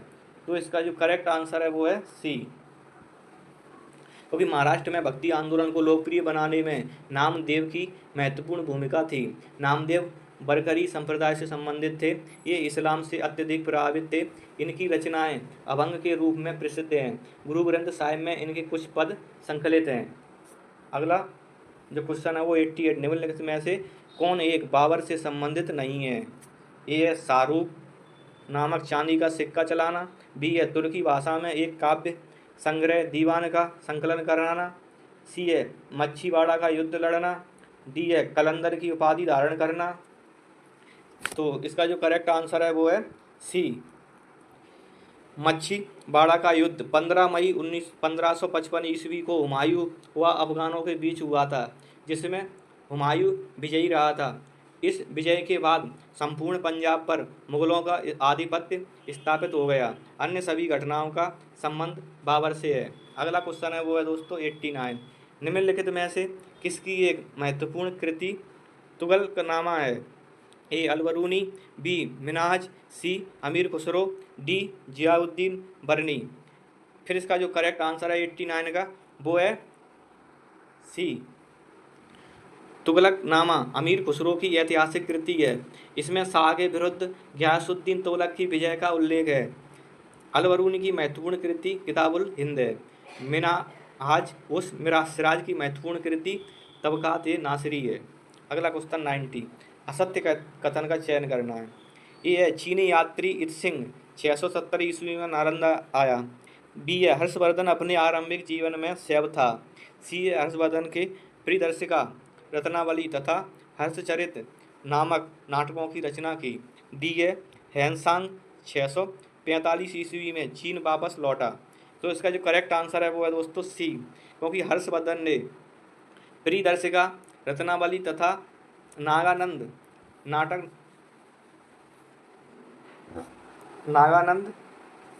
नाटकों की रचना की। हर्षचरित्र की रचना हर्ष के दरबारी कवि बाणभट्ट ने की। अन्य सभी कथन दोस्तों करेक्ट हैं। हर्ष अपने आरंभिक जीवन में शैव था, पर धीरे धीरे बौद्ध धर्म का महान संपोषक हो गया। हेमसांग 629 ईस्वी में चीन से चलकर भारत आया। भारत में 15 वर्षों तक ठहरने के पश्चात 645 ईस्वी में चीन वापस लौट गया। अगला क्वेश्चन है दोस्तों 91, प्राचीन संगम युग के संबंध में कौन सा एक कथन असत्य है। ए वर्ण व्यवस्था प्रचलित नहीं थी, बी सती प्रथा का प्रचलन नहीं था, सी वस्त्र उद्योग सर्वाधिक प्रचलित था, डी वैदेशिक व्यापार भारतीय पक्ष में था। तो इसका जो करेक्ट आंसर है वो है दोस्तों बी, क्योंकि प्राचीन संगम युग में सती प्रथा का प्रचलन विद्यमान था, अन्य सभी कथन सत्य हैं। 92 लगभग 220 ईस्वी पूर्व में चीन की महादीवार का निर्माण किस शासक द्वारा करवाया गया? ए सी हुआंगती द्वारा, बी कुबलई खान द्वारा, सी बुजियांग द्वारा, डी बेनजांग द्वारा। तो 92 का जो करेक्ट आंसर है वो है ए। चीन के राजा सी हुआंगती 247 से 210 ईस्वी पूर्व ने सीथियन शकों के हमलों से अपने साम्राज्य की सुरक्षा के लिए लगभग 220 ईसा पूर्व में चीनी महादीवार का निर्माण करवाया। सीथियन शक खानाबदोश जीवन व्यतीत करते थे तथा चीन और भारत के स्थायी साम्राज्यों के लिए गंभीर खतरा बने हुए थे। अगला क्वेश्चन है दोस्तों 93, निम्नलिखित पर विचार करें। एक है दोस्त फर्स्ट है ममलूक वंश, दूसरा है लोधी वंश, तीसरा है तुगलक वंश, चौथा है खिलजी वंश, पांचवा है सैयद वंश। दिल्ली सल्तनत के उपरोक्त वंशों को सत्ता में बिताए गए वर्षों के आधार पर अवरोही क्रम में व्यवस्थित करें। तो इसका जो करेक्ट आंसर रहने वाला है वो है दोस्तों सी। सल्तनत काल के वंशों के शासन काल का अवरोही क्रम इस प्रकार है। ए तुगलक वंश 1320 से 1414 ईस्वी में, इसके जो कुल 94 वर्ष है। और दूसरा है ममलूक वंश 1206 से 1290 ईस्वी यानी कि कुल 84 वर्ष। तीसरा है लोधी वंश 1450 से 1552 ईस्वी यानी कुल 76 वर्ष। चौथा है सैयद वंश 1414 से 1450 ईस्वी कुल 36 वर्ष। फिर पांचवा है खिलजी वंश 1290 से 1320 ईस्वी कुल 30 वर्ष। अगला है क्वेश्चन 94, कथन और कारण दिए गए। हरित लवक को कोशिका का रसोई घर कहा जाता है। कारण है इसमें मौजूद वर्णकों की सहायता से प्रकाश संश्लेषण की क्रिया संपन्न होती है। 94 इसका जो करेक्ट आंसर है वो है ए, क्योंकि अभिकथन ए और कारण आर दोनों सत्य हैं तथा कारण आर अभिकथन ए की सही व्याख्या करता है। हरित लवक को कोशिका का रसोई घर कहा जाता है क्योंकि इसमें मौजूद वर्णकों की सहायता से प्रकाश संश्लेषण की क्रिया संपन्न होती है। हरित लवक में पर्णहरित के अलावा कैरोटीन एवं जेंथोफिल नाम वर्णक भी पाया जाता है। तो अगला जो क्वेश्चन है वो है 95, निम्नलिखित कथनों में से कौन से असत्य हैं? फर्स्ट, हमारे भोजन में आहारी रेशों की पूर्ति मुख्यतः पादप उत्पादों से होती है। दूसरा है आहारी रेशे हमारे शरीर का कोई पोषक तत्व प्रदान नहीं करते हैं। तो इसका जो करेक्ट आंसर रहने वाला है वो है दोस्तों डी। पोषक तत्वों के अलावा हमारे शरीर को आहारी रेशों तथा जल की भी आवश्यकता होती है।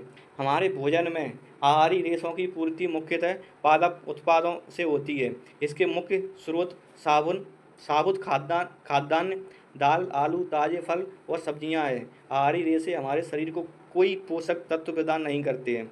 ये बिना पचे भोजन को बाहर निकालने में हमारे शरीर की सहायता करते हैं।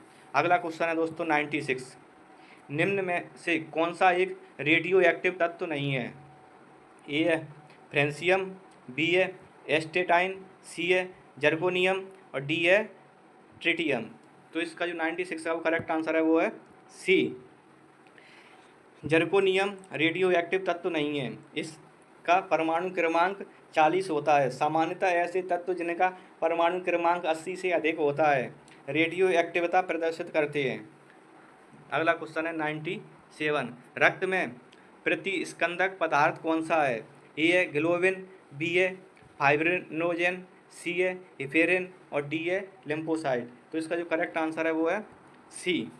हिफेरिन को एंटी थ्रोम्बिन कहते हैं। यह एक संयुक्त पॉलीसैकेराइड है। इसकी वजह से रुधिर में थक्का नहीं जमता है।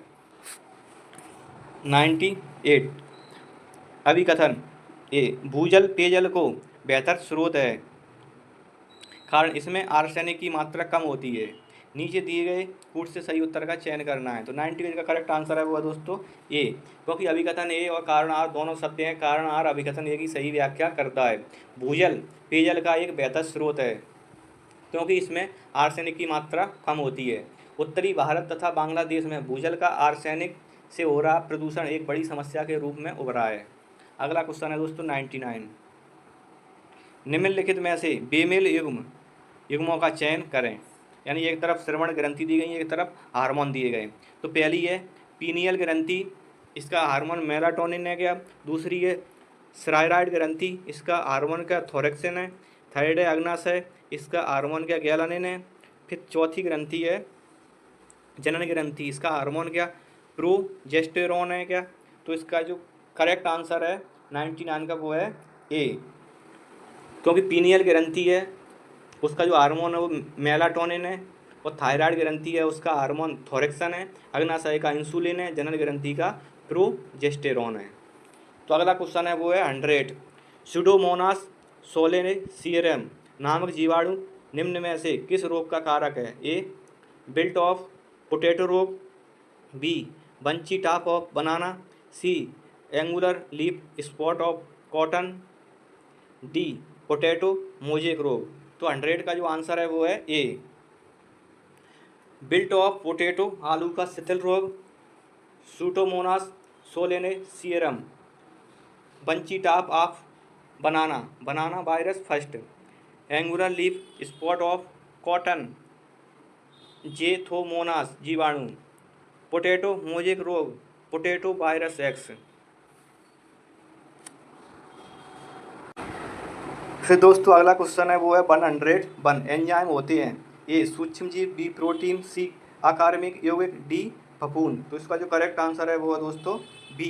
एंजाइम प्रमुख रूप से प्रोटीन होते हैं। यह एक कार्बनिक पदार्थ है जो कि रासायनिक अभिक्रिया की दर को बढ़ा देते हैं। एंजाइम की खोज सर्वप्रथम जर्मन वैज्ञानिक कुहने ने की थी। अगला क्वेश्चन है दोस्तों 102। निम्नलिखित कथनों में से कौन सा कथन असत्य है।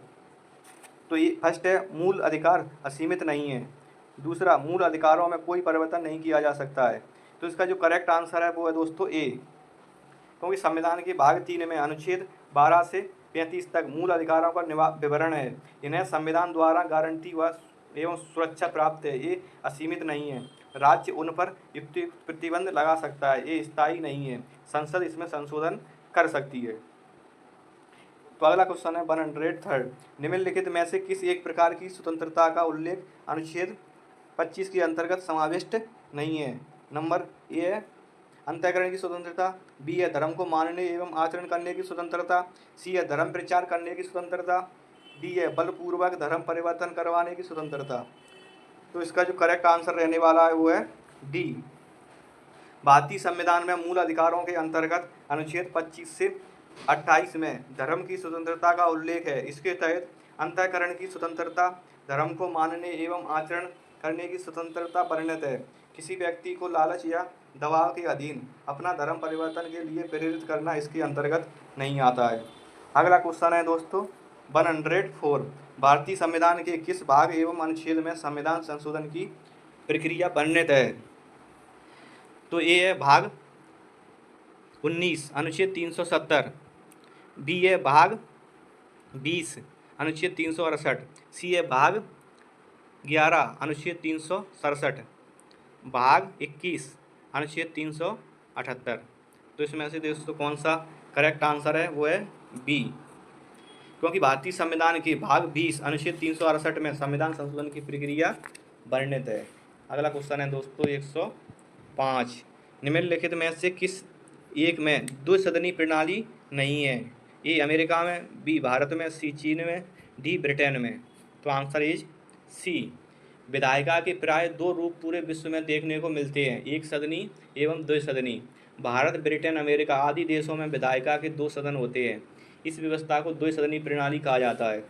चीन, नेपाल इत्यादि देशों में विधायिका का एक सदन होता है, जिसे एक सदनी प्रणाली कहते हैं। अगला क्वेश्चन है दोस्तों 106। निम्नलिखित युग्मों में से कौन सा एक सही सुमेलित है।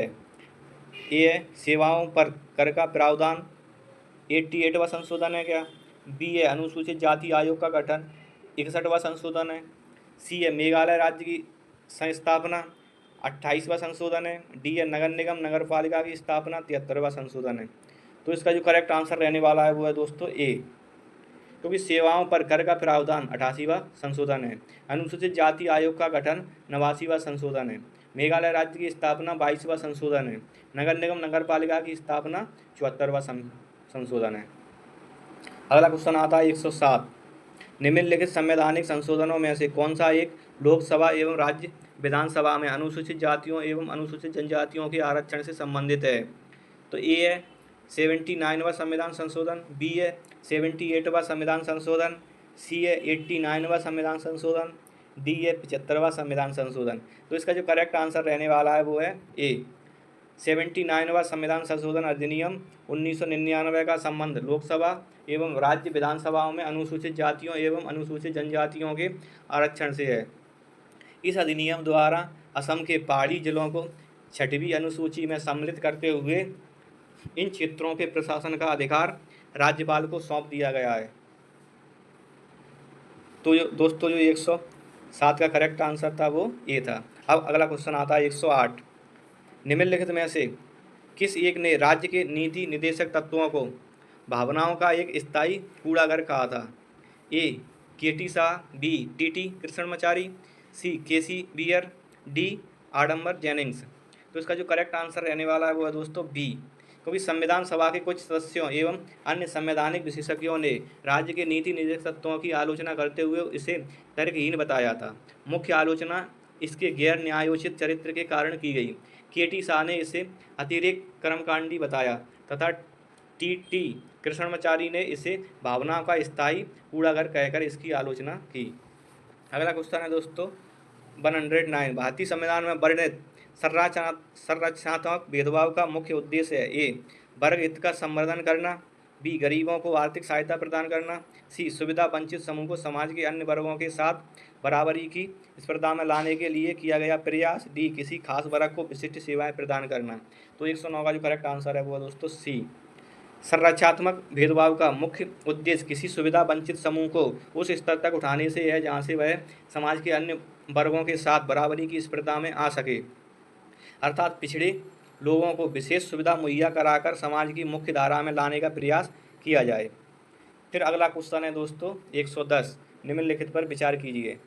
मेक इन इंडिया, दूसरा है प्रधानमंत्री जनधन योजना, तीसरी है प्रधानमंत्री उज्ज्वला योजना, चौथी है सांसद आदर्श ग्राम योजना।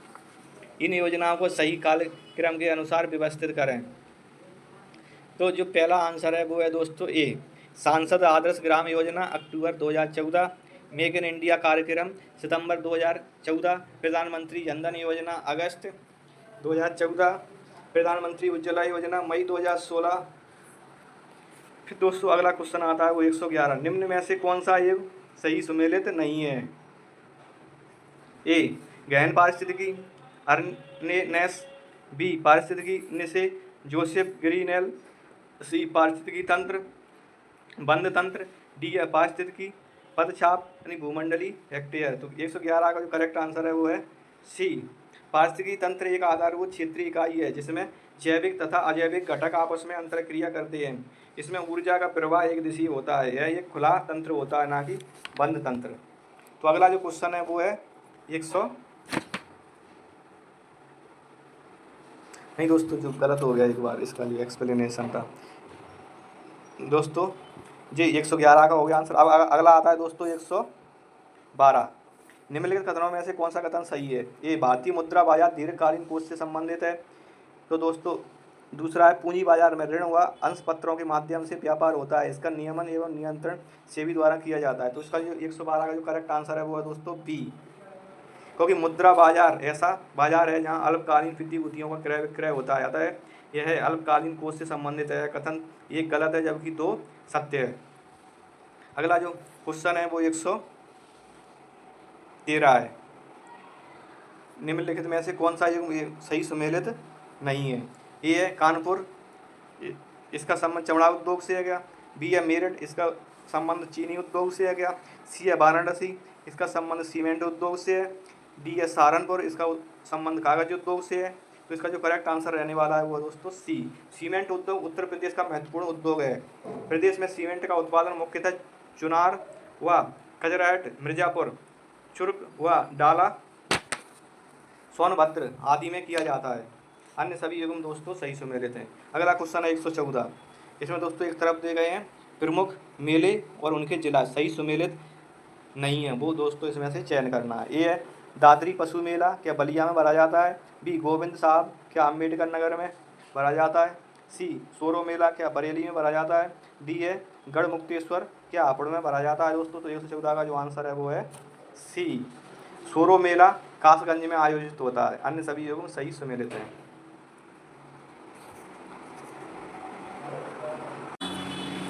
तो दोस्तों अगला क्वेश्चन है वो है 115 नंबर।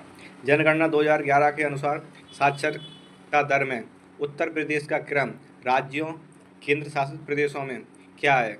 ए है 31वां, बी है 28वां, सी है 29वां, डी है 30वां। तो 115 का करेक्ट आंसर है वो है सी, क्योंकि जनगणना 2011 के अनुसार उत्तर प्रदेश का साक्षरता दर में राज्यों या केंद्र शासित प्रदेशों में 29वां स्थान है। इससे पूर्व जनगणना 2011 में इसका 31वां स्थान था।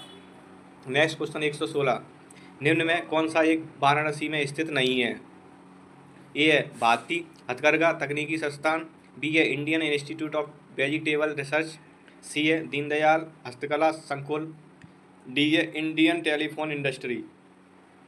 तो इसका जो करेक्ट आंसर है वो है दोस्तों डी, क्योंकि इंडियन टेलीफोन इंडस्ट्री रायबरेली में स्थित है, जबकि जो अन्य कथन है वो दोस्तों सभी सही है, यानी कि सभी संस्थान वाराणसी में स्थित हैं। अगला क्वेश्चन है 117, भारत में सकल मूल्य वर्धन जीबीए की अवधारणा को कब अपनाया गया? ए वर्ष 2019-20 में, वर्ष 2018-19 में, वर्ष 17-18 में, वर्ष 15-16 में। तो 117 का जो करेक्ट आंसर है वो है दोस्तों डी, क्योंकि सकल मूल्य वर्धन जीबीए का आशय किसी देश की अर्थव्यवस्था में सभी क्षेत्रों जैसे प्राथमिक द्वितीयक तृतीयक क्षेत्रों द्वारा किया गया कुल अंतिम वस्तुओं एवं सेवाओं के उत्पादन का मौद्रिक मूल्य होता है। भारत में इस मौद्रिक अवधारणा को वर्ष 2015-16 में अपनाया गया। अगला क्वेश्चन है दोस्तों 118, इसमें दोस्तों देखना है कौन सा सही सुमेलित नहीं है। एक तरफ अधिकरण दिए गए, एक तरफ उनकी स्थापना वर्ष दी गई है। ये है प्रथम कृष्णा नदी जल विवाद अधिकरण क्या 1969 में गठित किया गया? बी है कावेरी जल विवाद अधिकरण क्या 1990 में? सी है द्वितीय कृष्णा नदी जल विवाद अधिकरण 2008 में?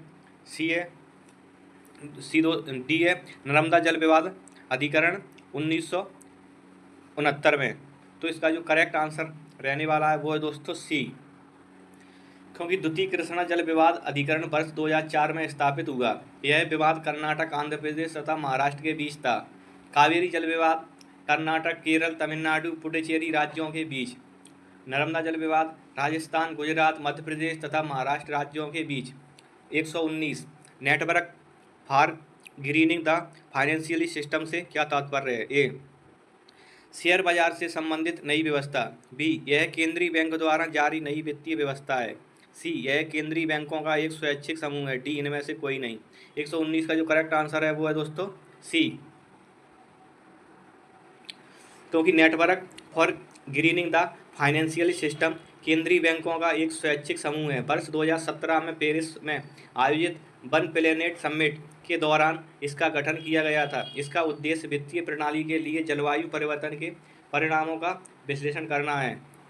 अगला क्वेश्चन है 120, जवाहरलाल नेहरू द्वारा तथा रफ़ी अहमद किदवई के प्रयास से निम्नलिखित में से कौन सा एक उर्दू दैनिक लखनऊ से प्रकाशित किया जाने लगा? तो इसका ए है ऑप्शन वो है रहनुमा, बी है कौसी आवाज़, सी है आवाज़ मुल्क, डी है कौमी ऐलान। तो इसका जो करेक्ट आंसर है वो है दोस्तों बी, क्योंकि वर्ष 1945 में जवाहरलाल नेहरू तथा रफ़ी अहमद किदवई के प्रयास से कौमी आवाज़ उर्दू दैनिक लखनऊ से प्रकाशित किया जाने लगा। उर्दू पत्रकारिता को समूची दुनिया के घटनाक्रम से जोड़ने का श्रेय कौमी आवाज़ को प्राप्त है। अगला क्वेश्चन है दोस्तों 121, इंडोनेशिया एवं ऑस्ट्रेलिया के पूर्व प्रशांत महासागर के मध्य स्थित द्वीप समूह को मेलानेशिया कहा जाता है। निम्नलिखित द्वीपों में से कौन से या कौन सा मेलानेशिया द्वीप समूह में सम्मिलित है? पहला है पापुआ न्यू गिनी, दूसरा है वनुआतू, तीसरा है फिजी, चौथा है मार्शल। तो इसका जो करेक्ट आंसर है वो दोस्तों ए, क्योंकि मेलानेशिया में सम्मिलित द्वीप आइरियन, जाया Indonesia, Papua New Guinea, Solomon, Vanuatu, Caledonia एवं फिजी हैं। मार्शल द्वीप समूह माइक्रोनेशिया में सम्मिलित है। अगला है 122। उत्तर प्रदेश में स्थित निम्नलिखित कृषि विश्वविद्यालयों में से कौन सा एक अयोध्या में स्थित है? ए चंद्रशेखर आजाद कृषि एवं प्रौद्योगिकी विश्वविद्यालय, बी सरदार वल्लभ भाई पटेल कृषि एवं प्रौद्योगिकी विश्वविद्यालय, सी आचार्य नरेंद्र देव कृषि एवं प्रौद्योगिकी विश्वविद्यालय, डी इनमें से कोई नहीं। 122 का जो करेक्ट आंसर है वो है दोस्तों सी चंद्रशेखर आजाद कृषि एवं प्रौद्योगिकी विश्वविद्यालय, कानपुर में 1975 में स्थापित किया गया। सरदार वल्लभ भाई पटेल कृषि एवं प्रौद्योगिकी विश्वविद्यालय मेरठ में 2000 में। आचार्य नरेंद्र देव कृषि एवं प्रौद्योगिकी विश्वविद्यालय अयोध्या में 1974 में। अगला है 123। निम्नलिखित में से कौन सा एक जापान में बहने वाली गर्म एवं शुष्क हवा है? ए काराबुरान, बी सराको, सी यामो, डी फोन। तो इसका जो करेक्ट आंसर है वो है दोस्तों सी काराबुरान तारिम बेसिन मध्य एशिया में चलने वाली धूल भरी आंधी है। सिराको सहारा मरुस्थल के उत्तर की ओर भूमध्य सागर से बहने वाली गर्म शुष्क एवं रेत भरी पवन है। फोन आल्पस पर्वत के उत्तरी झाल के सहारे बहने वाली पवन है। फिर जो अगला क्वेश्चन है 124। निम्नलिखित में से कौन सा एक एम्फीबिया वर्ग का जीव नहीं है? ए मेढक, बी घड़ियाल, सी सैलामेंडर, डी ब्यूफो। तो इसका जो करेक्ट आंसर है वो है दोस्तों बी घड़ियाल सरीसृप वर्ग का जीव है। सरीसृप वर्ग के जीव असमतापी होते हैं। इनमें श्वसन क्रिया फेफड़ों द्वारा संपन्न होती है। एम्फीबिया वर्ग के प्राणी उभयचर होते हैं। इनमें हृदय प्राय त्रिकक्षीय या त्रिवेशमी होता है, जैसे मेढक है, सैलामेंडर है, ब्यूफो है आदि। Question number 125। बल्कनीकरण की प्रक्रिया में रबड़ को निम्नलिखित में से किस एक के साथ मिलाकर गर्म किया जाता है? A sulphur, B potassium, C nitrogen, D इनमें से कोई नहीं। 125 का जो करेक्ट आंसर है वो है ए प्राकृतिक रबड़ को सल्फर के साथ मिलाकर गर्म करने की प्रक्रिया बल्कनीकरण कहलाती है। इस प्रकार के रबड़ का उपयोग दस्ताना तथा रबड़ बैंड बनाने में होता है।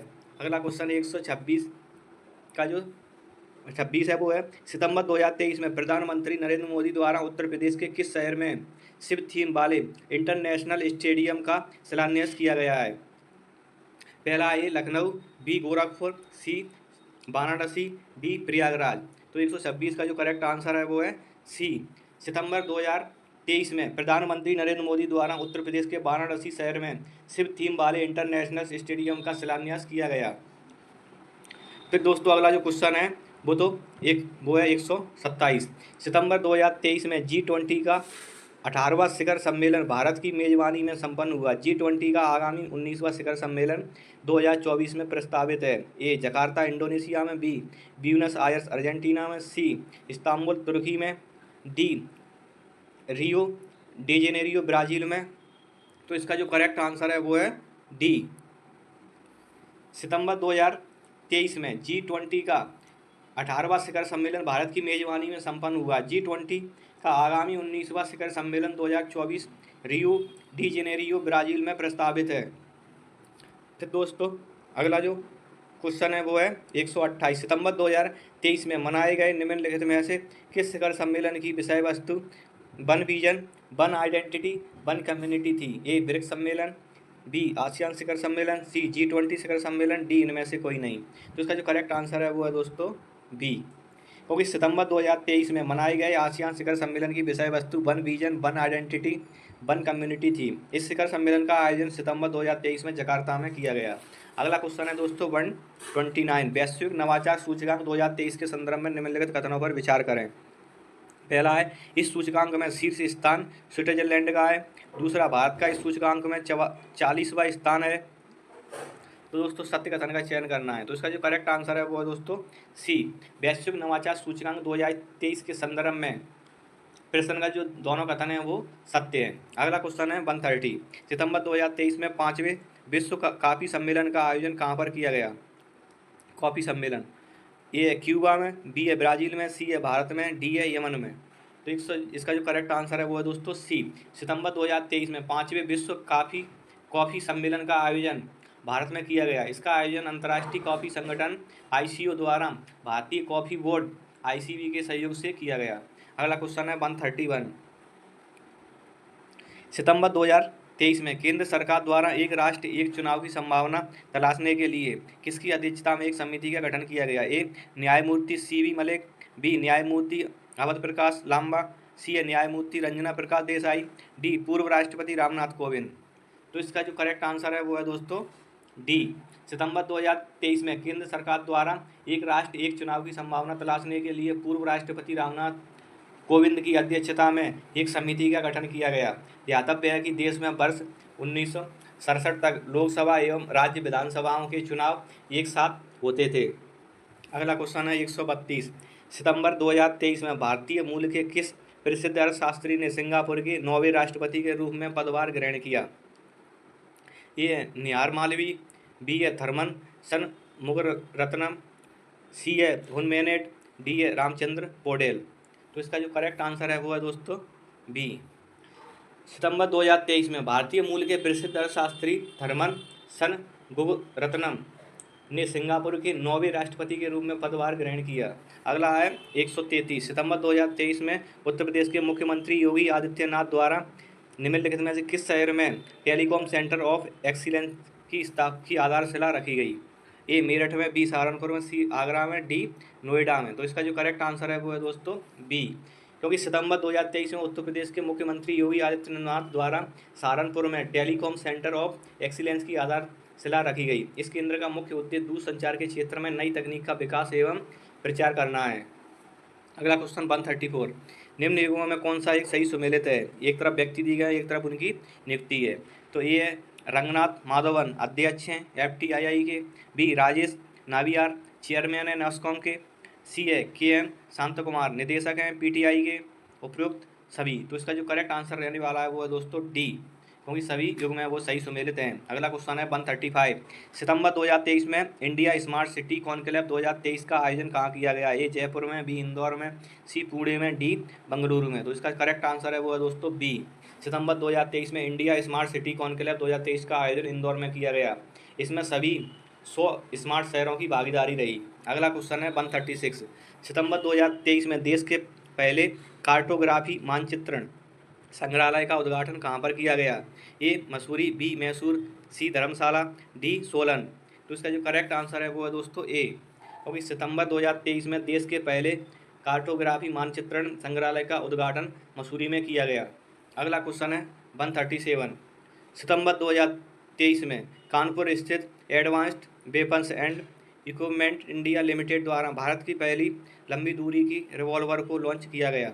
इसका नाम है ए डच, बी प्रबल, सी कुशल, डी प्रवीण। तो इसका जो करेक्ट आंसर है वो है दोस्तों बी।